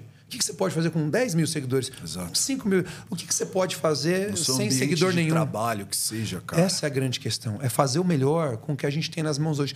Isso é a revolução, Exatamente, cara. É isso que o nosso país precisa. Exatamente. De cada um fazendo o melhor possível. Que legal. E às vezes nada além disso. Eu não sei se isso acontece com você, mas comigo às vezes eu tenho vontade de desistir. Eu me pergunto se vale a pena tudo isso, até onde vale a pena a gente vender a nossa liberdade, as nossas escolhas, fazer sacrifícios em prol de outras pessoas, em prol de uma causa que a gente nem sabe se vai dar certo. Mas quando eu converso com pessoas igual você, cara, quando pessoas assim esbarram no meu caminho, porra, essa chama queima de novo, eu falo, cara, vale a pena. Vale a pena porque talvez muitas pessoas que a gente ainda não conhece, que a gente ainda não teve essa oportunidade, estão pensando da mesma forma, vão inflamar pessoas, vão influenciar, vão criar a questão da formação de opinião. E no final vai valer a pena. Eu acredito demais, cara. Eu acredito que demais. E eu penso assim, André, que talvez a gente não viva para ver isso, o resultado de tudo isso que a gente está fazendo agora. Mas, cara, sei lá, se em outro plano a gente puder sentir o gostinho disso, ou se os meus filhos, meus netos viverem tudo isso, cara, eu acho que a minha missão vai estar cumprida, cara, de verdade. Assim, se eu viver para ver o resultado, tá legal demais. Eu acho que eu já tô vivendo isso, né? Esses dias teve uma mãe que mandou mensagem para mim, eu sempre cito isso porque foi assim algo que me tocou de verdade. Uma mãe mandou mensagem para mim e falou assim: eu tenho 3 filhos, um tem 13, outro tem 14, outro tem 15, mais ou menos isso que ela falou. Os 3 se reúnem na frente da TV na sala para assistir teus vídeos no YouTube, cara. Que bacana. Eu que olhei bacana. para aquilo ali, eu falei, caraca, velho, eu vou até mudar a linguagem, a forma que eu me expresso aqui para não influenciar a molecada, porque eu não fazia ideia de que, cara, jovens, meio que aquela transição de criança para o adolescente, estão compartilhando desse conteúdo, estão assistindo isso, estão sendo influenciados de alguma maneira, e a gente está chegando em camadas que eu nunca imaginava estar chegando, sabe? E com certeza, esses dias a gente estava aqui, eu estava aqui com os meninos, eu fui no McDonald's, veio uma molecada também, assim, muito nova. E por que essa coisa da molecada nova mexe com a gente? Porque você percebe que você está influenciando a base. É isso. Você está mexendo justamente no começo, ali na base da pirâmide. Às vezes a gente quer começar por cima, né? Quer mexer com as estruturas da parte de cima, e não, você tem que mexer na base. E esses caras vão construir o Brasil do futuro. Sim, cara. Eles são o futuro. E tem muito moleque desse que chega pra mim e fala, como é que faz pra fazer igual? E o que você faz? Eu não sei o que, quer dica, e quer participar, e quer se envolver. Isso é muito legal, velho. Então, acho que o recado já tá dado, né? Eu não sei responder essa pergunta se me perguntassem. Se eu morresse hoje, talvez tudo que eu fiz já valeu a pena. Se a minha vida valeu a pena, de fato. Eu não sei se de fato valeu. Mas eu sei que tudo que eu venho entregando, cara, para as pessoas, vem me satisfazendo demais, assim, vem trazendo um sentimento de satisfação gigantesco pelo fato de estar levantando muita gente. Muita gente está olhando, fazendo conteúdo parecido, mudando as suas opiniões. Recebo diariamente. Porra, comecei a assistir teus vídeos e mudei. Eu era esquerdista, eu era isso, eu era aquilo. Cara, tá acontecendo demais. Isso vale muito a pena, velho. Vale a pena demais. Você tem uma noção das sementes que você vai plantando, mas você não tem noção dos frutos que estão gerando lá. Quão longe tem vai gente que em outro país, assim, às vezes a gente viaja, eu vejo pessoas vindo falar comigo cara, meus conteúdos não são de forma geral contundentes, mas eu vejo assim as pessoas recebendo, sabe, pessoas chorando. Eu falo, cara, que maluco isso, né? Que responsabilidade. Por isso que a gente tem que tomar cuidado com o que a gente diz. A gente tem que tomar cuidado com o tipo de opinião. Para que a gente não faça o que eles fazem, para que a gente não vá para o sensacionalismo, para a manipulação, sabe? Então tem que ser uma opinião bem colocada. O que as pessoas pensam ao nosso respeito é importante, sim. Porque o que elas pensam vão definir como elas vão agir na vida delas. Exato. Então, eu me preocupo com o que as pessoas sempre pensam sobre mim, não por causa de mim, mas por causa delas. Sabe, eu quero ser alguém que possa fazer a diferença. Um dia, eu estava conversando com uma pessoa e ela se dizia ateia, não acreditava em Deus. E aí ela, eu não acredito em Deus. Eu falei, a pergunta não é se você acredita em Deus, é se Deus está podendo acreditar em você. Não é sobre necessariamente o que eu acredito, é sobre o que Deus está acreditando, sobre o que eu sou capaz de fazer aqui. Se Ele está podendo contar comigo num projeto maior do que os meus próprios interesses. E eu vejo que é um pouco disso que a gente está fazendo. E tem uma geração disposta a fazer a diferença. Tem gente que está se levantando, cada um do seu jeito, para poder fazer isso. E isso é muito recompensador. Tem esperança, cara. O nosso povo é bom demais.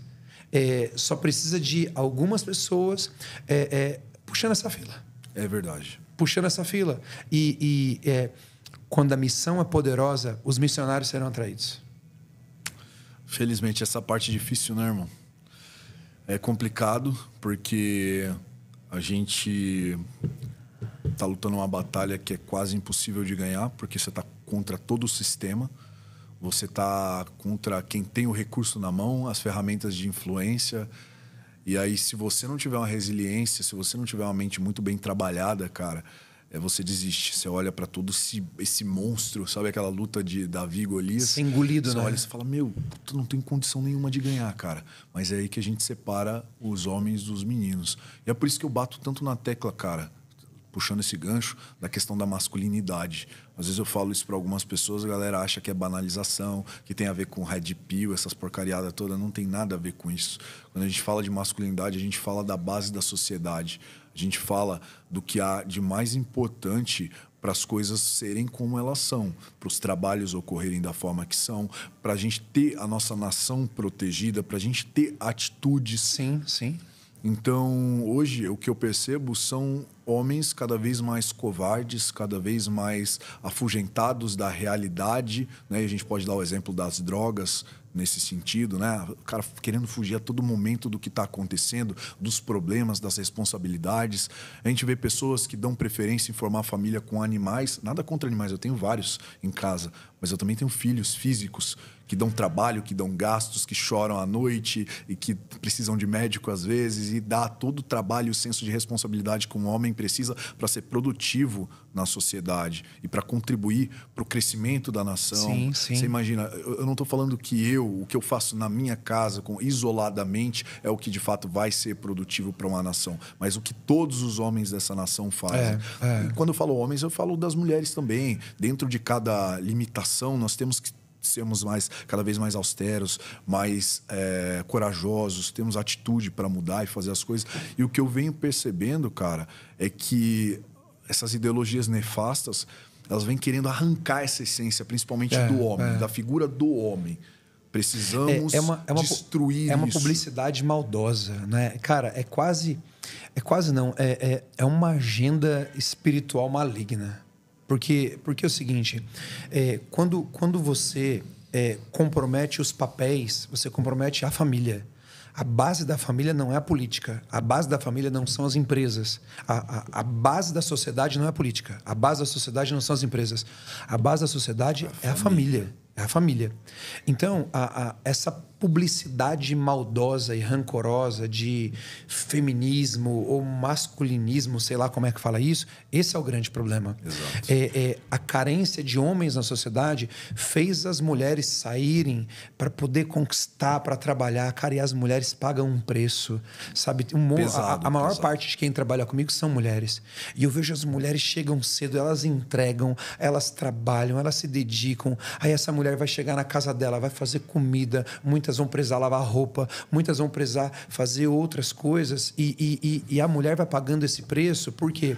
Porque muitas vezes está faltando de fato alguém para poder dividir aquela carga com ela ou assumir de fato a responsabilidade que ele deveria. Que eu acho, né, que é o mais válido, né? Só que o problema é que no meio disso nascem os sensacionalistas fazendo propaganda de ódio contra os homens. Né? Querendo mostrar, e aí começa a confundir a cabeça do povo. Aí as adolescentes querem ter filhos, mas não querem casar. Cara, a gente está levando a sociedade para onde nisso? Exatamente. Sabe? Então, óbvio, a mulher tem o direito, cara, de trabalhar, de realizar os sonhos, de se qualificar, de estudar, sabe?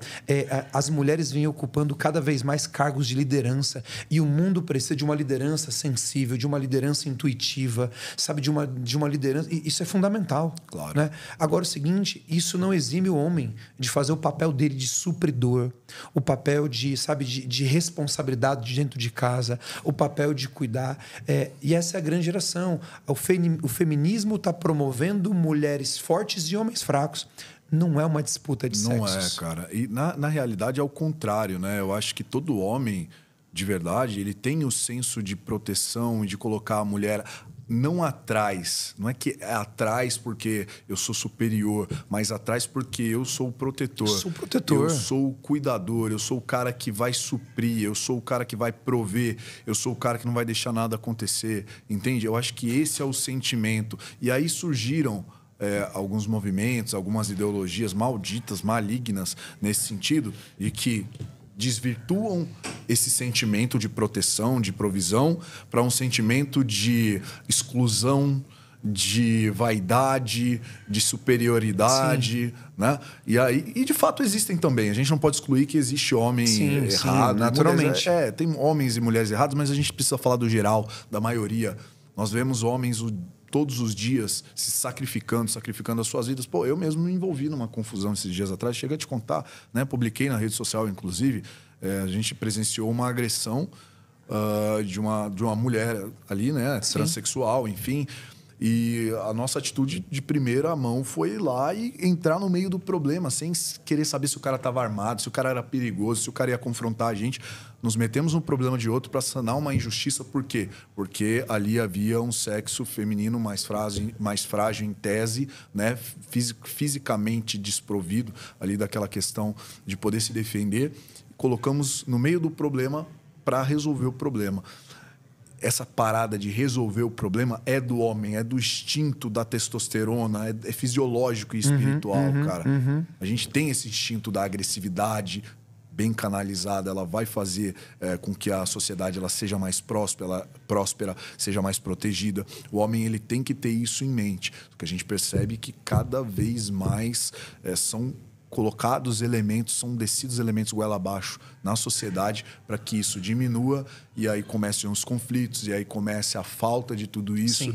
E aí, cara, uma sociedade que não tem homens, ela não tem proteção, ela não tem liderança, ela não tem uma identidade. Essa é real. E aí, quando a gente fala muito disso, parece que você está dando a entender, mais uma vez, né? A galera pega isso aqui e fala, então... Vai pegar o corte machismo. aqui. Vai pegar o corte do machismo. Não é, cara. Eu assim, eu não sei você, não posso responder por você nem por outro homem, mas eu acredito fielmente que a grande maioria dos homens tem como pensamento de que os problemas têm que ser nossos. A carga mais pesada tem que ser nossa. A proteção, o conflito tem que ser nosso. Para que a mulher vai se colocar numa situação de desconforto? Deixa a gente cuidar, deixa a gente tomar conta, deixa a gente resolver. E aí sobra o que há de melhor para você. Isso significa que a vida da mulher vai ser fácil? De forma nenhuma. Claro que não. De forma nenhuma. Não. A mulher que cuida de casa talvez seja mais pesado do que a mulher que... E assim, uma família é uma equipe. Então, lá na empresa, eu tenho a equipe do departamento comercial. Aí eu tenho o gerente, eu tenho o supervisor, eu tenho o vendedor, eu tenho o assistente. E cada um tem um papel, cada um tem uma responsabilidade. O gerente é mais importante do que o assistente? Não. Ele tem uma responsabilidade diferente. O assistente é menos importante que o gerente? Não. Ele tem uma responsabilidade, uma carga, uma entrega diferente.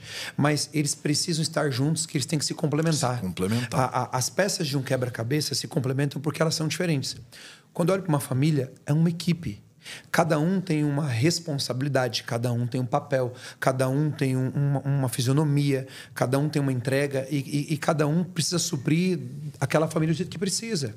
Porque é o seguinte, se a mulher se masculinizar demais, os filhos vão pagar o preço porque eles vão sentir falta, eles vão estar carentes da construção emocional que a mulher gera em casa. Né? E homem nenhum é capaz de gerar a construção e o cuidado emocional que uma mãe gera, simples assim. Pô, se o homem se afeminar demais, o filho vai sentir falta da força masculina. E eu não estou falando de homem, mulher ou de sexo agora. Eu estou falando de papéis aqui. Um dia, tem um filho de 20 anos, você sabe disso, você conheceu ele. Sim. Um dia eu estava conversando com meu filho sobre futuro e tudo mais. Eu falei, filho, eu gostaria que você fosse um empresário no futuro, que você gerasse empregos. Mas independente do que você vai trabalhar, eu queria que você fosse homem. E homem, cara, não é escolha sexual. Homem eu queria que você fosse honesto, que você fosse um cara honrado, que você tivesse palavra, que você respeitasse as pessoas, respeitasse a tua família, respeitasse a tua irmã, respeitasse a tua mãe. Eu quero que você seja homem. Porque se você for homem e você fizer o que tiver que fazer, você vai ter sucesso na tua vida. Exatamente. Então, a grande questão da masculinidade é o cara ser homem. Ser homem é respeitar, é pagar o preço, é se sacrificar. O amor, cara, o maior exemplo que tem é o amor de Jesus Cristo, é um amor sacrificial. Exato, cara. Não é o amorzinho da novela das Isso é 8, forte. cara. O homem, ele precisa estar disposto a dar a vida pela família dele, senão ele não pode ser chamado de homem. Literalmente, não é aquela coisa de dar a vida no trabalho, aqui ali, não, literalmente. E o que é dar a vida? Dar a vida é abrir mão de alguma coisa que é importante para mim em prol de alguma coisa. Sabe? Em prol do conforto. Isso é ser homem. E de novo, tá tudo bem a mulher trabalhar, mas a mulher, assim como na equipe comercial, um complementa o outro, a mulher precisa ser complementada. Assim como o homem também sozinho, ele vai viajar, ele vai escorregar, ele vai fazer besteira. O homem precisa da mulher. A mulher que vai apoiá-lo, a mulher que vai complementá-lo, sabe? A mulher que vai auxiliá-lo, a mulher que vai fazer ele se desenvolver, a mulher que vai desafiá-lo a ser melhor. Isso é uma família. Dizer que a mulher é a bateria do homem, né? Ela potencializa. Ela pode ser uma bateria muito forte, ou ela pode ser aquela bateria que arria e o cara não consegue ir pra frente. É isso. E aquela história, sabe? Não existe homem grande se ele não tiver junto com ele uma mulher pequena. Se ele tiver com ele uma mulher pequena. Não existe um cara grande se ele tem uma mulher pequena. E, obviamente, não estou falando de estatura. Exato. E não existe uma mulher grande, de fato, realizada, se ela não estiver junto com ela, um grande homem complementando ela ali. Exato. E um grande homem e uma grande mulher vão formar uma grande família. E outra coisa, não é sobre ser perfeito, porque eu não sou, minha esposa não é. É sobre buscar uma vida de excelência. Excelência não é ser perfeito, hoje eu sou um pouquinho melhor do que era ontem. Melhorar a cada dia, né? Hoje eu sou um homem um pouco melhor para minha esposa do que eu era ontem. Ela hoje é uma esposa. Eu brinco o seguinte, né? Eu brinco que você pode trocar de mulher, mas não pode trocar de esposa. Naquilo que eu acredito, né?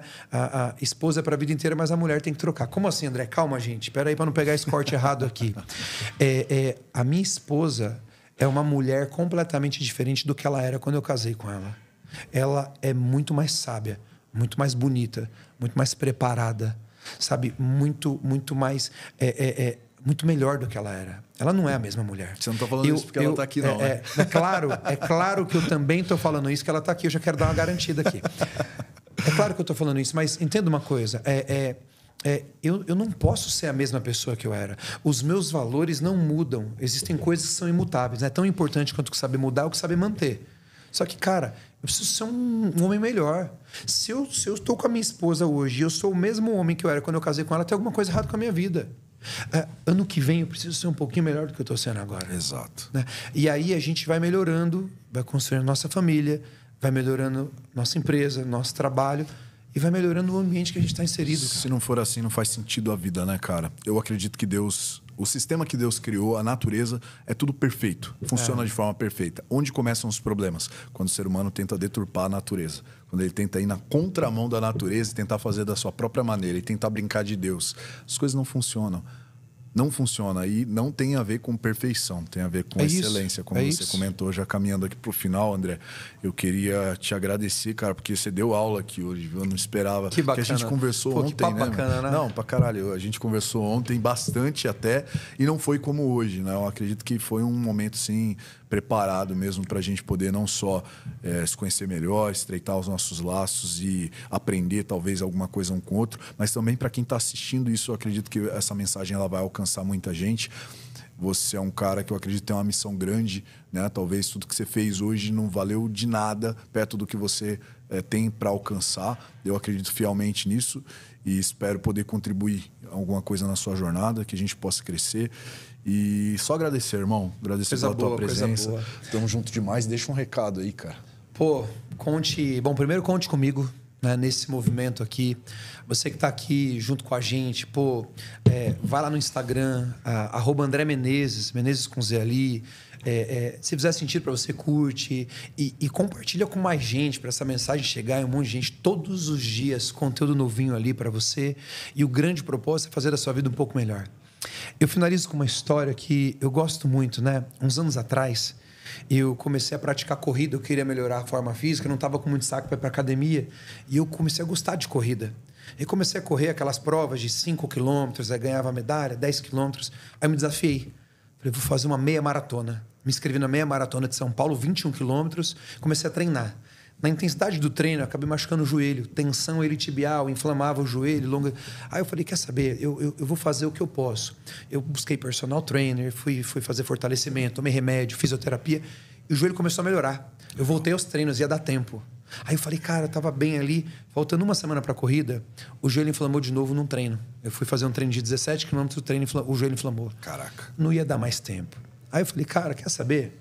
Quantas pessoas se inscrevem numa meia maratona? Quantas pessoas sequer largam numa meia maratona? Eu vou largar e seja o que Deus quiser. Estava no sábado à noite, preparando ali a camiseta, colocando o número ali no peito e tudo mais. Meu filho entrou no quarto, faz tempo isso. Ele falou, pai, e essa corrida aí, você vai ganhar em primeiro lugar? Eu falei, não, filho, eu não sou atleta, né? Vai ter 20 mil pessoas lá. Ele falou, mas e a medalha? Eu falei, não, todo mundo que termina a corrida já ganha medalha. Ele falou, dessa vez você me dá essa medalha de presente? Putz. Eu acho que eu queria dormir cedo. Falei, tá bom, filho, eu te dou a medalha. Vai dormir que eu preciso acordar. Acordei 4 da manhã, tudo escuro, fui lá. E uma delícia, né? Pacaembu, meia maratona de São Paulo, larguei. Né? Tinha treinado com os amigos. Primeiros quilômetros, não estava doendo nada o joelho. Eu correndo, falei, pô, será que vai dar? 7 quilômetros eu já comecei a ficar feliz. Falei, cara, vai dar, o joelho não está doendo. No quilômetro 12 o joelho travou. Eu quase caí.